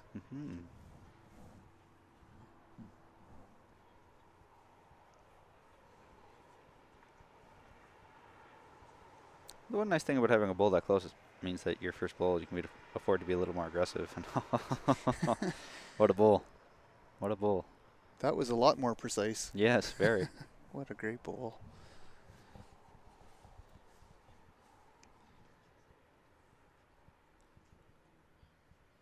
With every length change that they've had, with Muriel's just been confident right out of the gate every end. First bowl is crucial.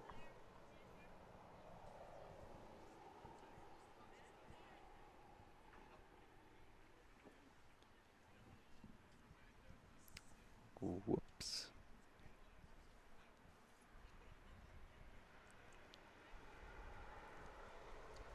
The two ladies are having a laugh at the end. I think Muriel was just saying, I think you got my line. Yeah, that might have been like the perfect guard to force Muriel onto her other hand.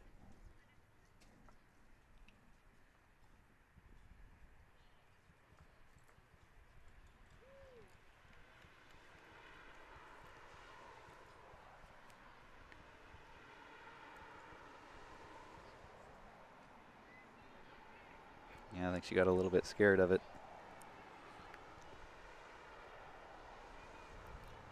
That line actually held pretty nice for her coming down. Another meter and be in the count.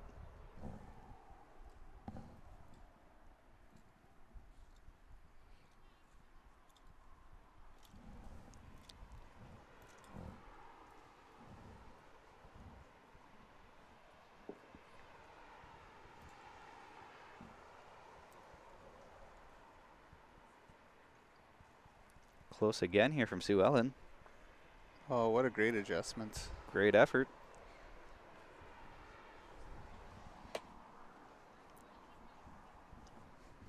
Do you switch hands if you're Muriel? I'd be tempted to. I'd be very tempted to come down. All she has to do is rest that bull for second shots. And she's asked the marker to come down and take a look, and the marker said, yeah, come on, take a look.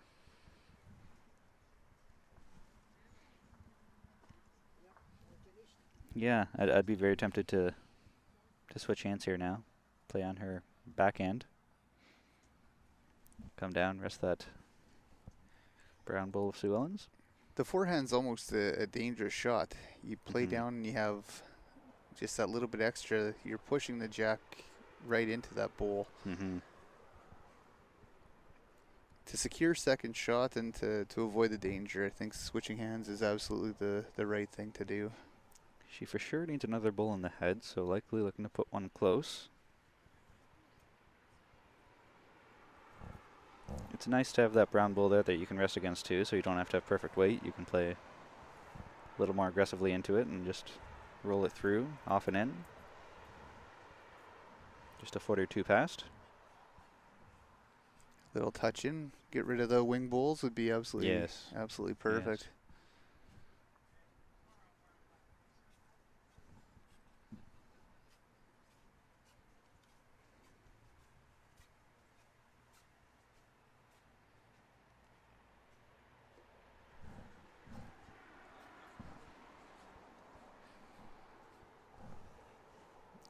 And coming up well short. Wonder if her tactic was to try to guard the one she has. If that's the case, I think it missed by probably about 6 to 8 inches.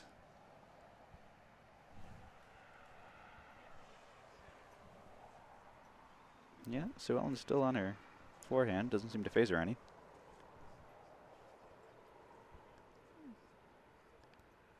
Weight looks pretty good on this one. Yeah, weight's a little bit short. I think she needs to play a little more aggressively into it than that. Another meter or so.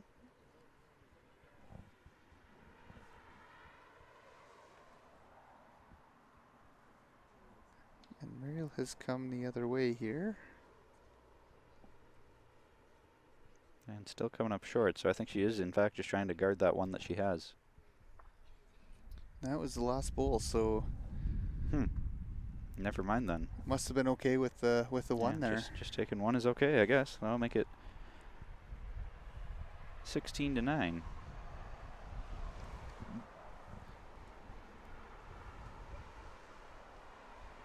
She really doesn't have to do anything fancy here going the rest of the way. Just basically has to Keep doing what she's doing. 2 rinks down. Shirley Fitzpatrick Wong up 18 to 4 over Janet Watson. Other side of that, way down at the end, Jan Robinson's up 16-11 over Ann Morissette.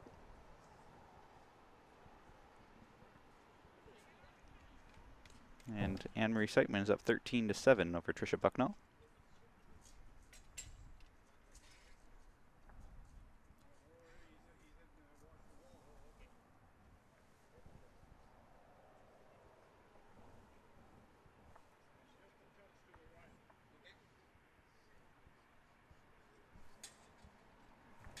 Patrick DeRonlo took a 1-0 lead over Al Scott after one end. That's probably the most colorful grouping of bowls we've seen all week. Yellow playing red, I love it.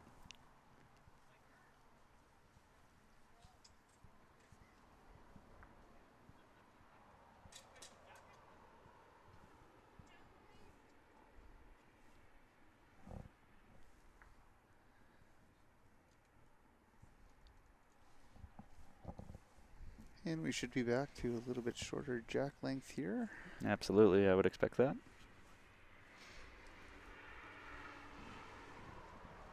Still kind of in that medium to short range. Somewhere between short and medium.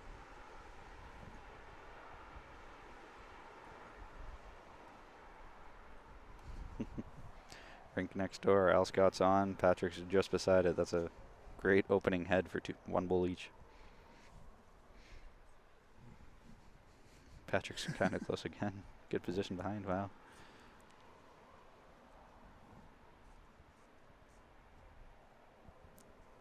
And Muriel is about jack high, a little bit short. Decent start.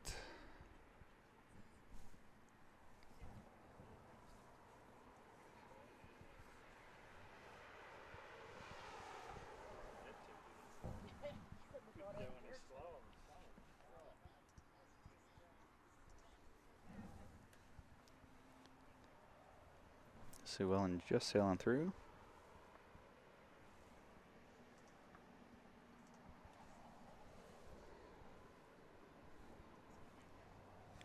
Not a big change needed here from Muriel's first bowl. Just needs to tighten up the line a bit. And she's added some weight. Well, that'll be 2 for sure.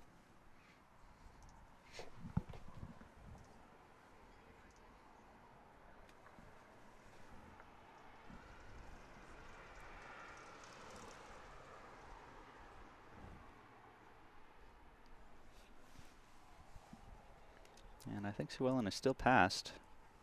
Looks like she might be struggling with her weight a little bit here. This is a big chance for Muriel. Incredible opportunity for Muriel to just keep within the range she's in now. I say, what do you do here now? Do you try to get some position and cover back those two, or do you just keep drawing them in? Or that? I absolutely love that shot.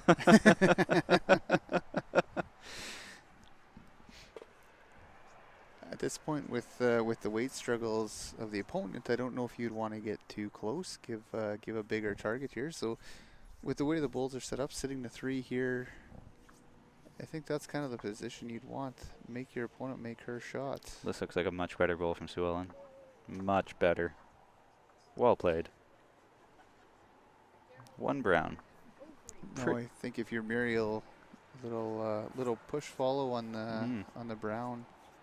She's coming down to take a look, although I'm not sure what there is to really look at here.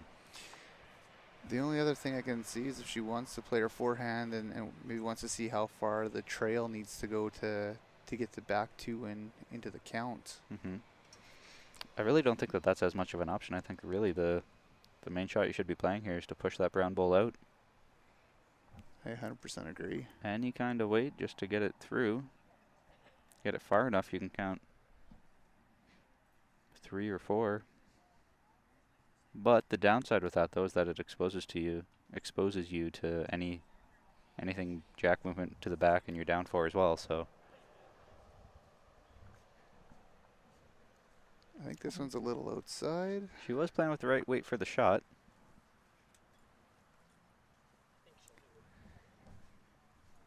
So now Sue Ellen just has to play the exact same bull.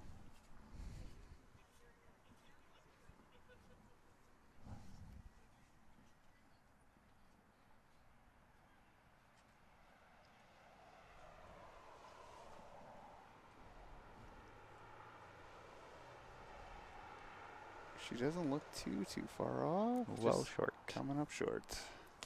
Line was great. So that gets her into double digits to make it now 16-10 for Muriel.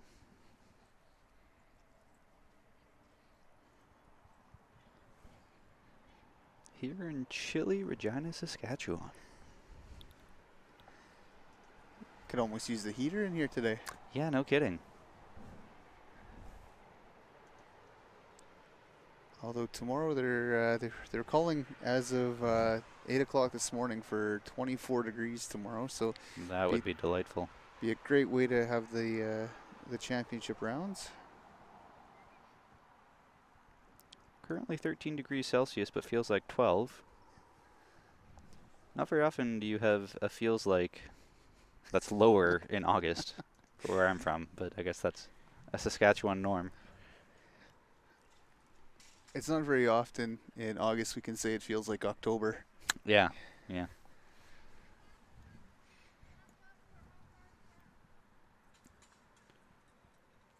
Interesting for the players to have to adjust to this too, because I'm sure most of them aren't used to playing in 12-degree weather at this time of year. So chilly hands. I wonder how many brought mittens or gloves or, bundled up appropriately. Talked to a few family members that were here supporting and players, and some of the family members said, we didn't bring socks. We were anticipating nice weather. Didn't bring socks. Wow. Patrick Duranlo picked up another one over Alex Scott to go up 2-0. After 2. Shirley Fitzpatrick Wong up 19-5 over Janet Watson. Anne-Marie Seitman up 14-7 over Trisha Bucknall. And Jan Robinson up 17-11 over Ann Morissette. I think it's 4-3 Paul Young over Gordon Curtis. It's a long ways away to see that scoreboard though.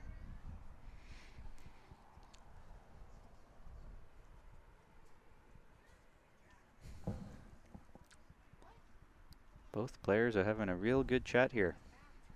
There we go.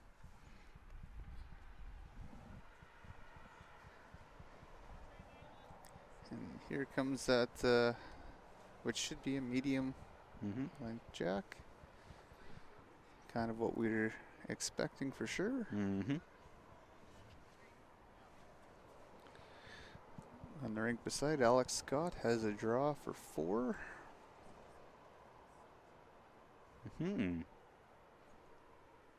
Lots of clutter to get through though.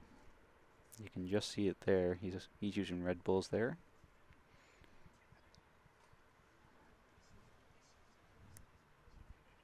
Interesting. Almost looks like a maybe.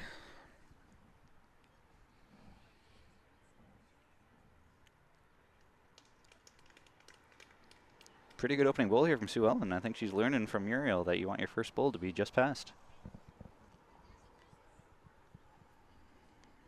So when you have family playing, do you find it harder to be playing or harder to be watching? Now that's an interesting question. I haven't really had to watch my family play in much high-level competition. I watched my little sister play in the juniors a few years back, and I didn't find that to be hard at all.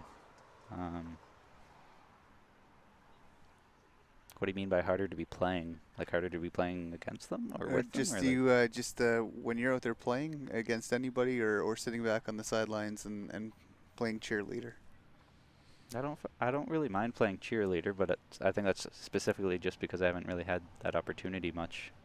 I'm sure that would probably be much harder than playing against them, knocking them out, what have you. But the only reason I ask is see Alex's dad, Ryan, walking around here. He's got his daughter Fran playing and Alex playing, and with talking to him, I know he says it's pretty tough to be watching the family.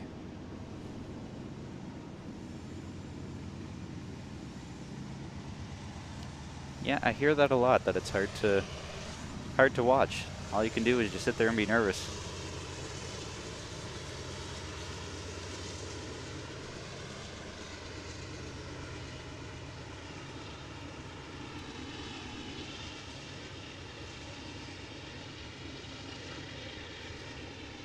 Muriel's a touch inside, but she's hanging around there. Hanging around. It's very good second and third position with playing her backhand most of the time here. Bowler Jack will do her well.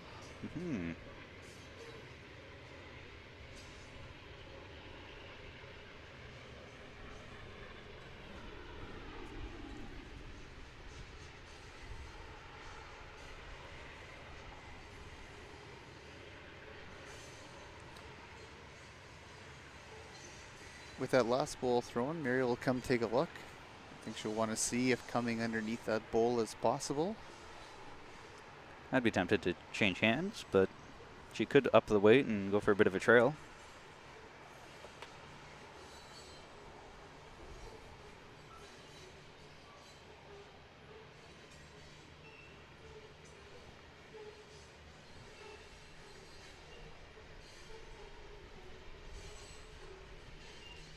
Quite the noisy train going on behind us, inhibiting whatever Muriel and the marker are trying to say to each other. The only time I think the trains really impact you here is when you're trying to talk to somebody. I think after, as the time goes on, it just becomes another sound. You're able to focus through it, but Yeah, cancel it out. definitely tough to hear your marker and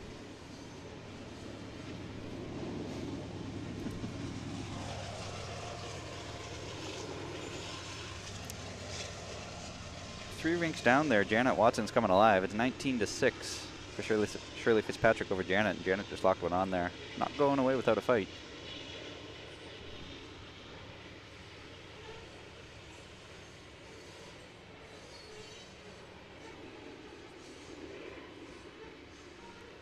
it's nice to see Janet showing the fight and out there playing. After watching the boys for a few years, it's nice that the competitive juices started flowing and got her involved in playing. I know it was exciting for the whole family, for Jordan Koss as well, with being family and having auntie and mom playing. It was super exciting. I know for Brandon getting to go to the mixed nationals with his auntie Lois, it's something that we've had many conversations about, and it's something that I know he'll treasure forever. It's one of his favorite tournaments, just for the fact that he was able to play with his auntie.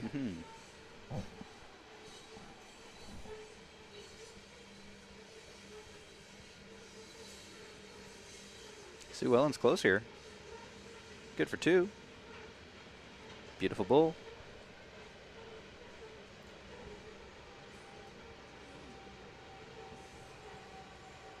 It's always nice to have those shots, except for when your opponent has one more to follow.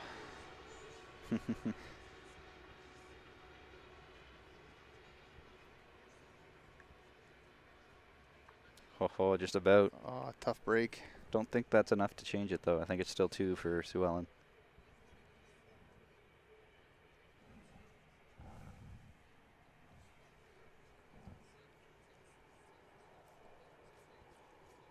Sue Ellen has come alive in the last 4 ends here. Playing this medium-ish length has been to her liking.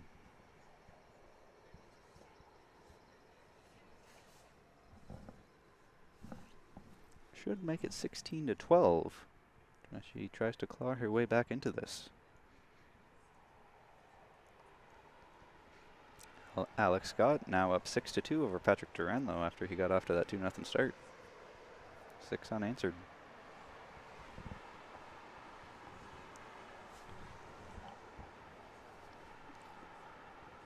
Some nice bowls going on in that head right now to start as well. Patrick with 2 beauties.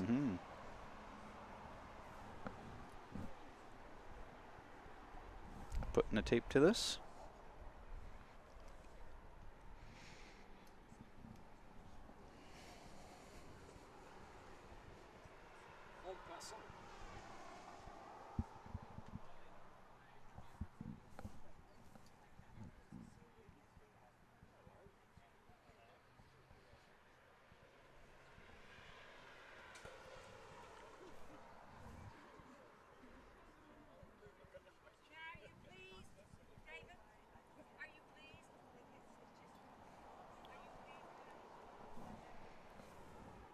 Al Scott throwing some heat.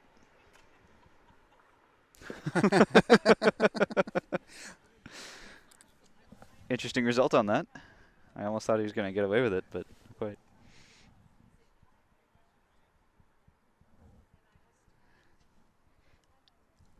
Almost a replay of Greg's shot from this morning. Yeah, it's just about.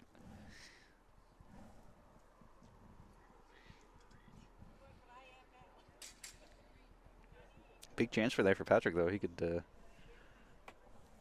pick that bull for a few or push some of his in to score multiples. I don't think he wants to be light with this one.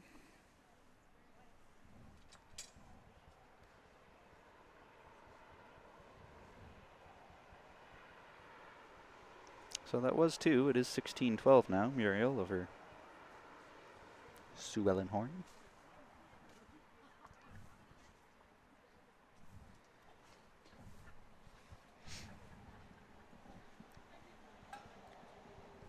Whenever I've been emailing Muriel, double checking some of her translations and whatnot, she has a nice little picture of those 4 pink bowls at the bottom of her email as her signature sign off, and it looks really pretty on the computer to see that. Don't really expect a picture on as a sign off on emails. I'm not used to that, so it looks really good. It's one of those things with lawn bowlers. Always proud to be a bowler and not afraid to show it with whether it's a profile picture on Facebook to something like you said with the Muriel's doing, the constant talking about it. So I think Shirley Fitzpatrick-Wong picked up the win there, 21-6 over Janet Watson, as their game is done. Anne Marie Seitman is still up 14-8 over Tricia Bucknall. And Jan Robinson is up 18-11 over Ann Morissette.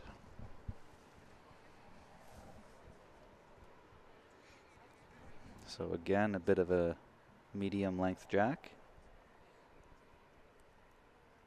Great opening bowl again from Muriel. Yeah, an absolute stellar opening bowl. She'll be pleased with that.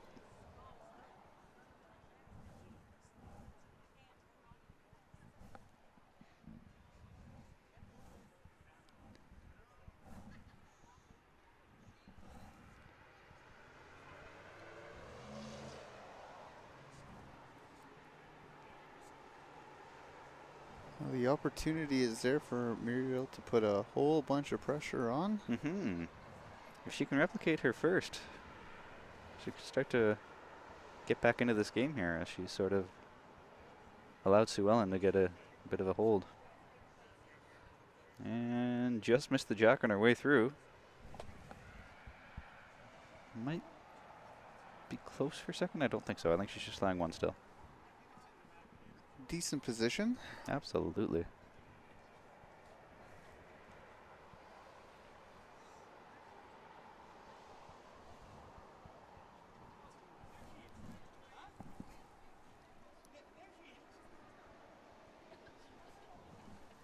Sue Ellen's close on this one if she's there. She has the weight. A little shy. Just shy.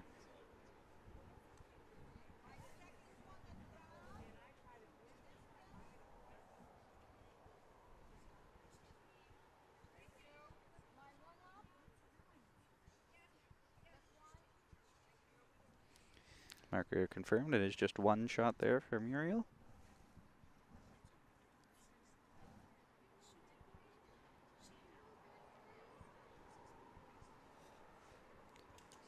She's on a good road in here.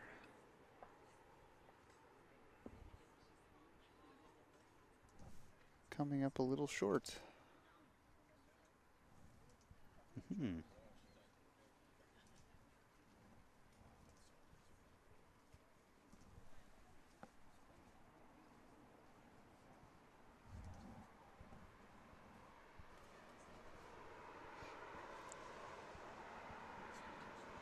This is a big game for a lot of these ladies and for the gentlemen going out for the moving day here at the Canadian Singles Championships. They a lot of things can happen in these last couple of games. Sue Ellen just crashed on her short one to roll in for shot. Wow. Yeah, lots of the guys out there are playing their last round here, round number 5 for them. Last round of the round robin for them before they get into tie breaks and playoffs, which will be tomorrow.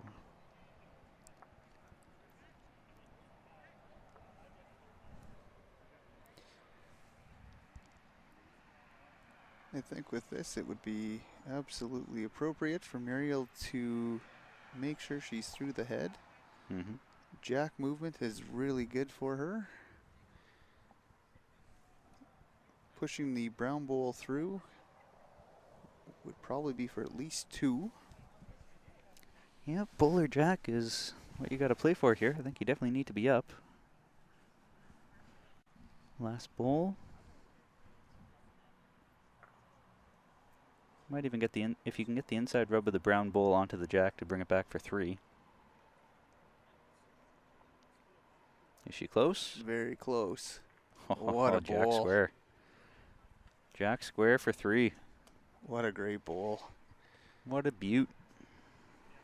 Great sportsmanship there showing from Sue Ellen, giving a high five to Muriel after that beautiful shot was made.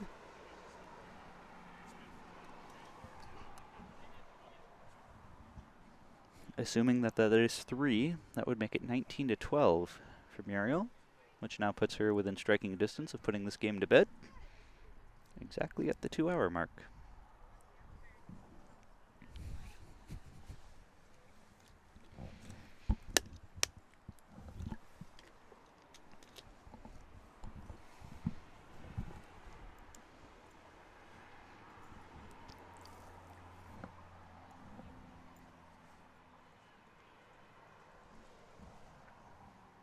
Taking a look, having a talk.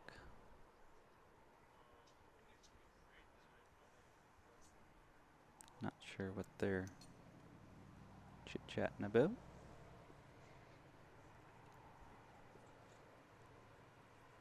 But yes, it was 3. Almost like the way they were talking, it was just a little bit of, I wish I would have put my bowl in a different spot.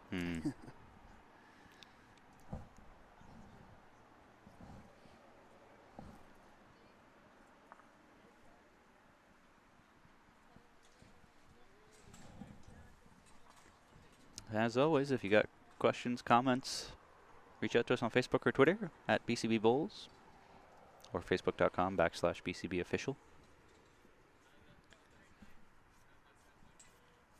Trisha Bucknell working her way back into the game with Anne-Marie Seitman. Anne-Marie's been stuck on 14 here for a little while. 14-9 now.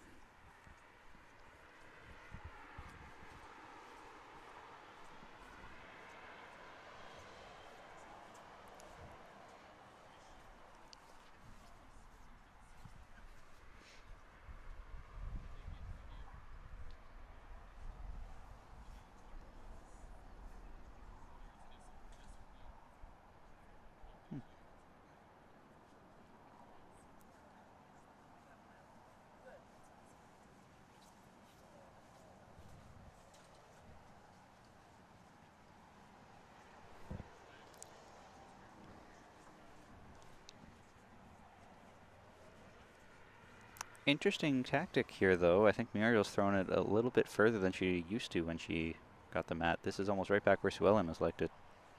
Very surprised at where this jack ended up.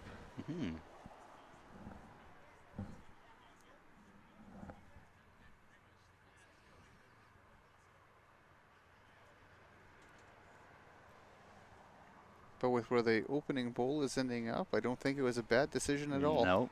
Had a good feel for that. That's a beautiful opening shot. Wabbled.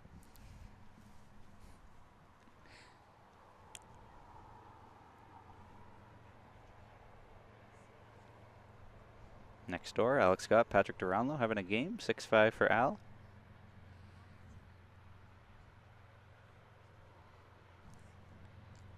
Big game starting on the rink beside. With playoff implications for sure. Carter Watson and Everett Zwires starting next door. Everett's 3-1. Let's see, Carter is 1-3. I'm sure there'll be some guys in that pool hoping for Carter to bring Everett back.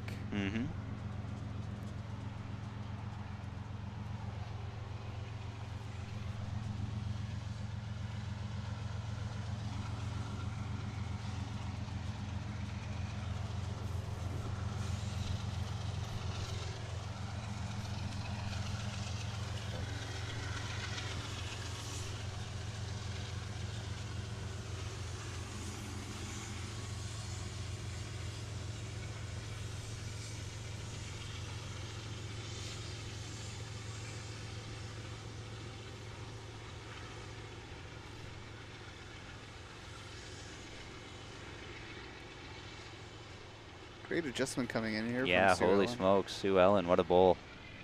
What a bowl. I believe that she just took the shot.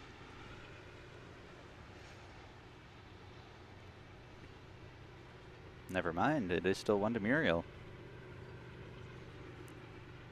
That's tricky. Tricky angle, but also tricky for Muriel to try to get 2 out of this now, because I'm sure she would love to be able to put this game to bed on this end. For Sue Ellen, even getting second shot there is great. She does not have to move her bowl a long way. Yikes. And her position just got better Yeah. with a little help there. Sue Ellen's sitting in a really good spot right now, actually, after that push up from Muriel.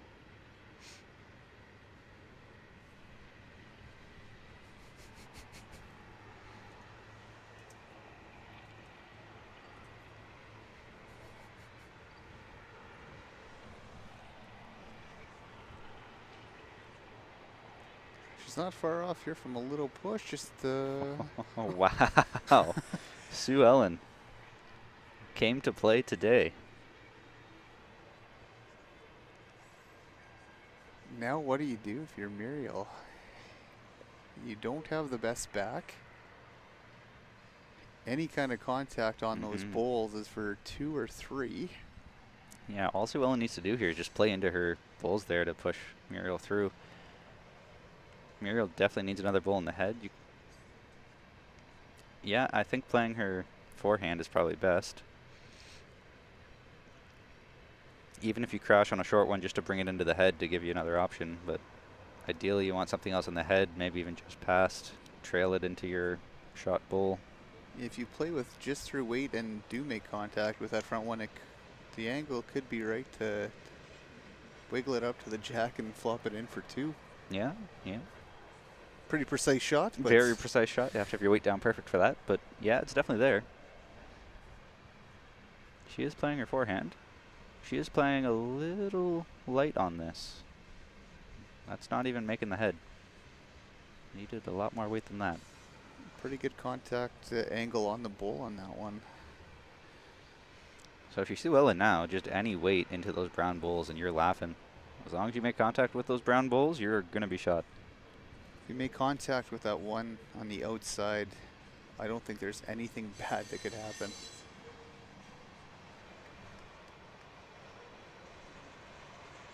And she's fired away.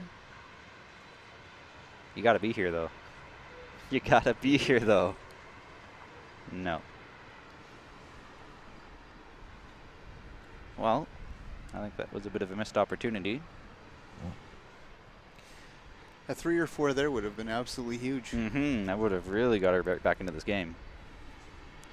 But the marker said before it was 1 for Muriel. I'm curious if that's still the case. I don't know if they, after that last bowl that came in for Sue Ellen, if anybody even asked if it was. Yeah, nobody even asked, which is shocking.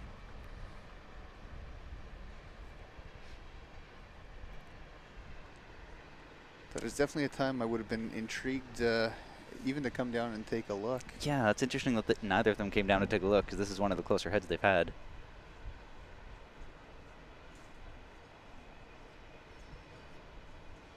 Well, they've agreed without a measure, so clearly it's obvious to the eye from where they're standing. And Muriel is grabbing the rake, so I'd anticipate 1.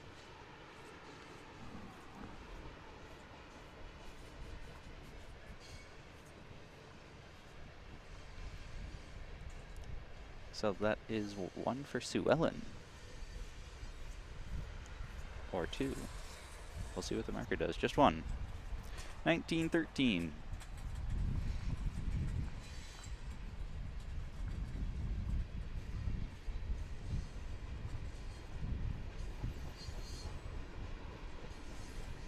It looks like it was 1 the other way. It was 1 the other way, so the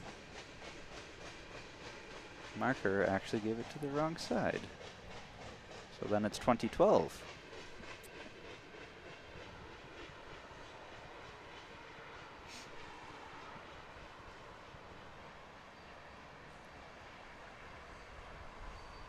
And it looks like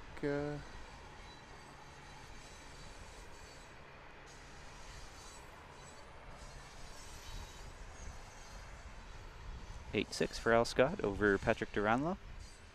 18-15 for Jan Robinson over Anne Morissette. And the marker's right in front of the other scoreboard, so I can't tell you what's going on with Anne-Marie Seitman and Tricia Bucknall. Anne-Marie is still stuck on 14, though.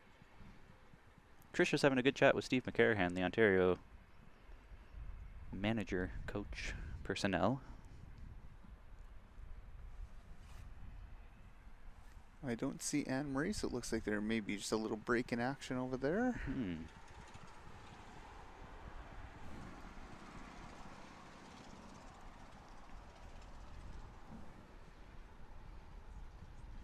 Just kissed on its way through. Just enough to use up a little bit of spray chalk.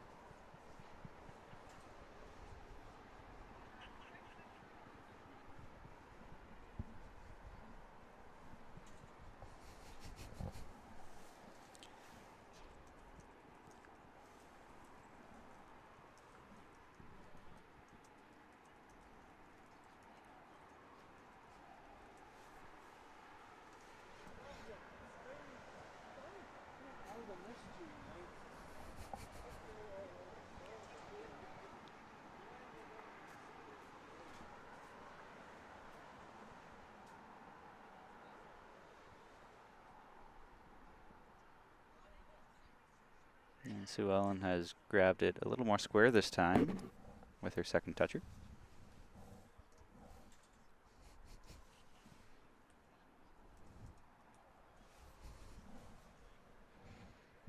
Couple rings over, Tricia has definitely worked her way back in. 14-13 now for Anne-Marie Seitman. That might have been why there was a slight pause, just enough to head to the washroom and try to break that momentum change. So Sue Ellen is, I believe, lying 1 right now.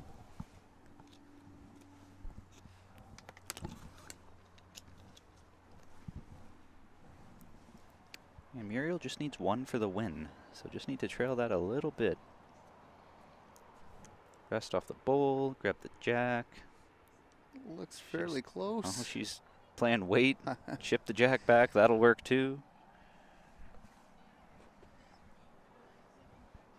Bear with me while I try to change up a bit of a camera angle here. There you go.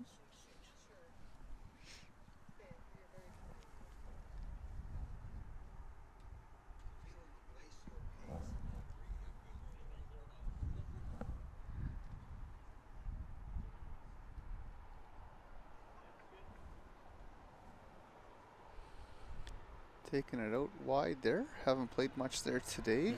There's a little bit of new grass out there, and I don't think she's there. So Muriel is lying game and going down to take a look.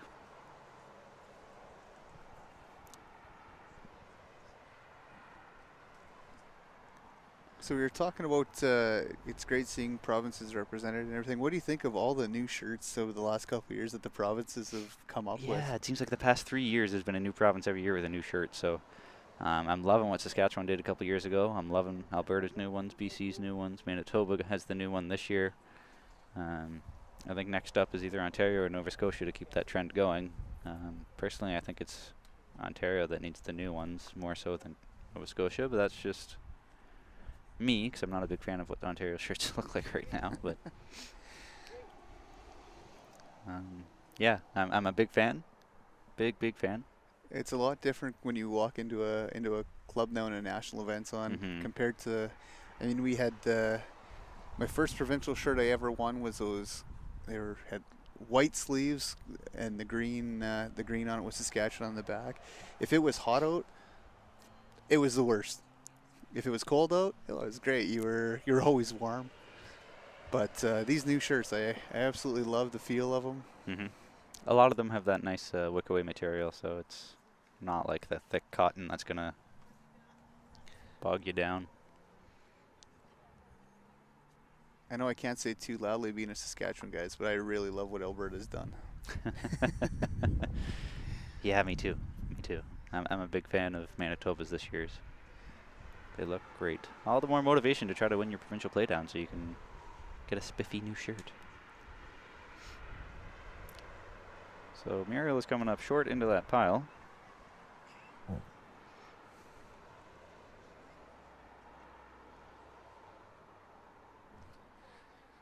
Drawing against game here. Mm-hmm. Suella needs to draw a shot or else the game is done. There's a pretty wide radius that she can do this with. Only has to be within about 2 meters.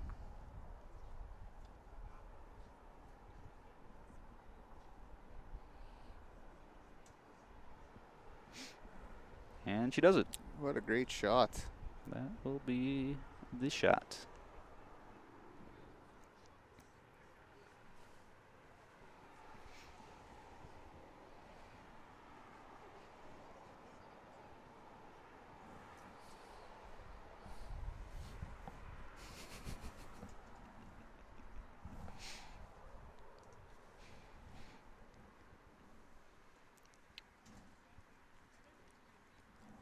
So that should make it 20-13. I believe so. They're just having a chat with the marker here. Mm-hmm.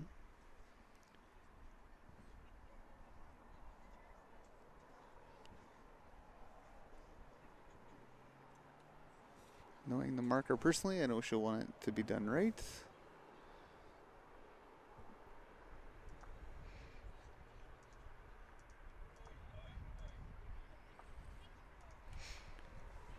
Opening end, couple rinks over. Carter Watson out to a 2-0 lead. Or Everett after the first end of play. Anne-Marie Seitman has moved off the 15 or the 14. She is now at 15-13 over Trisha Bucknell.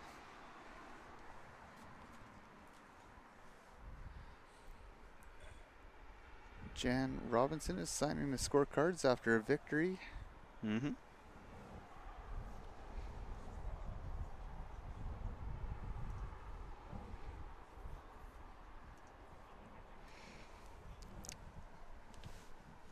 Marker and both players having a good chat here, probably just to verify the score, I would think, as the scoreboard's off by 1. So it should be 20-13 after this end is tallied up.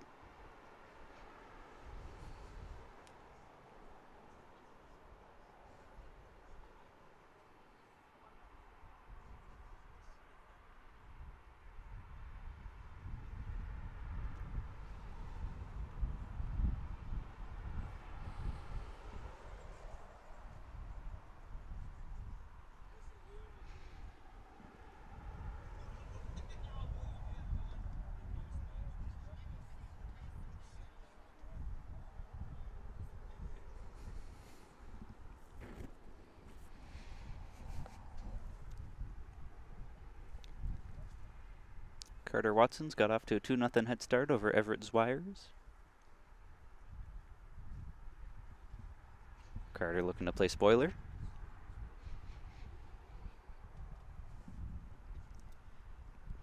That's one thing you'll never see Carter do is give up on a tournament. He's going to want to be out there throwing gems. But he'll probably crack the odd joke in there as well. Mm-hmm.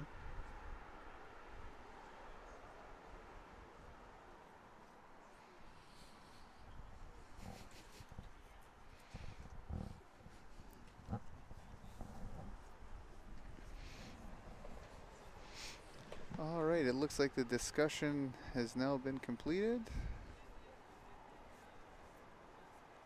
There we go. Everybody's in agreement with the score. 20-13.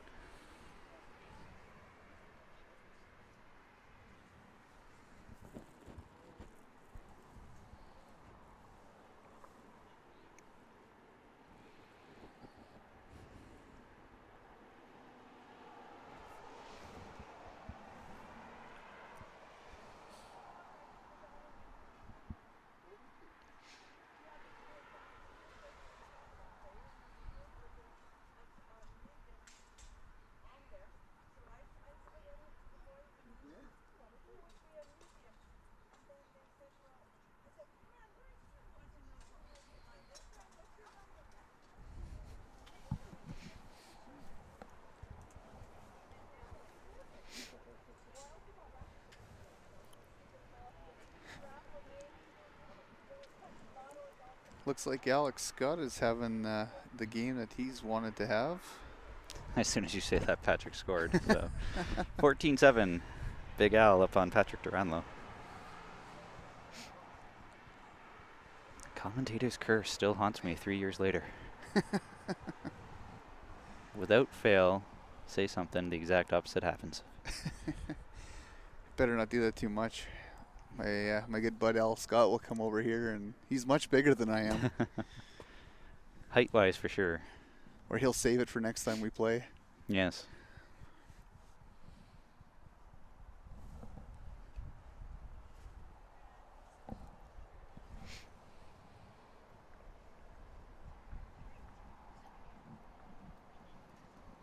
(20-13) here. Fourth round of the day, second for the women. Or is it? No, it's only the third round of the day.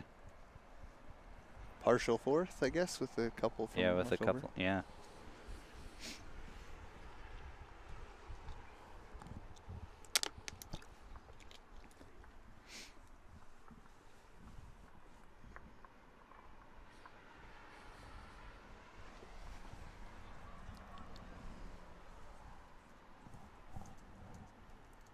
This is probably the longest jack we've seen these two ladies play today. Mm-hmm.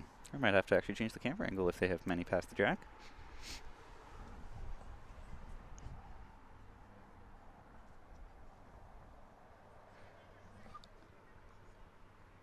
I really like seeing Sue Ellen try this. Mm-hmm. And a decent opener.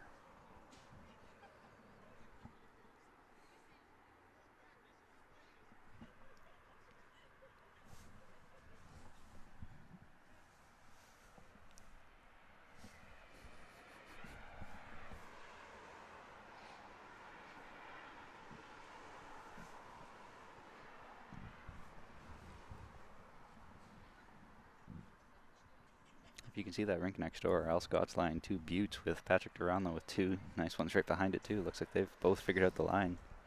Yowza.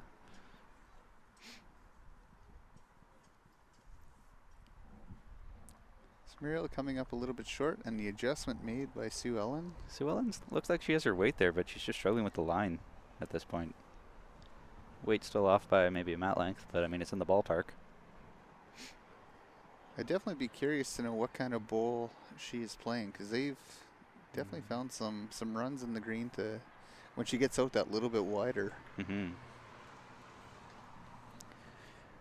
And Muriel with a toucher, currently lying game. It's kind of the fun thing about being on 20 is that every time you make one shot, you're lying game. Can also be the frustrating thing about lying 20 though, because every time they make a shot, they take the game away from you. It almost seems like that last point is the definite hardest to get. Uh-oh. Sue Ellen's gone well short on this. Yeesh. So if I'm Muriel now, I'm still probably looking to put a tight one in there. Definitely needs another one in the head because Sue Ellen could pick it for maybe 2. That's a pretty good shot there from Muriel. Coming up a bit short though. Needed a little bit more. I thought that was going to keep going. Even a foot more would have been absolutely perfect. Mm-hmm. Clutch bowl coming here for Sue Ellen. Down the game. Do you go for the draw or for the pick? My gut tells me I'd like to play the pick, but I think the draw is probably the wise choice. Yep. I agree with you on that. Especially because Muriel still has one more left to come. So even if you make the pick, then it's just a wide open draw for her to. But we'll see what Sue Ellen does here. Looks like she does. She's Going for the aiming draw. for draw weight for sure, but Coming up short. So that should be the game. Muriel's asking the marker, is she holding one? And the marker's going to come up here and say, yes, you're holding one, and that's the game. So 21-13, Muriel Beauchamp over Sue Ellen Horne. Thanks for commentating with me there, Charlie. thanks for having me, Jake. We will commentate or stream the next game as well, which I believe is going to be Dave Hoopy and Jim Duhulk. So we'll take a quick 10-15 minute break and be back on later.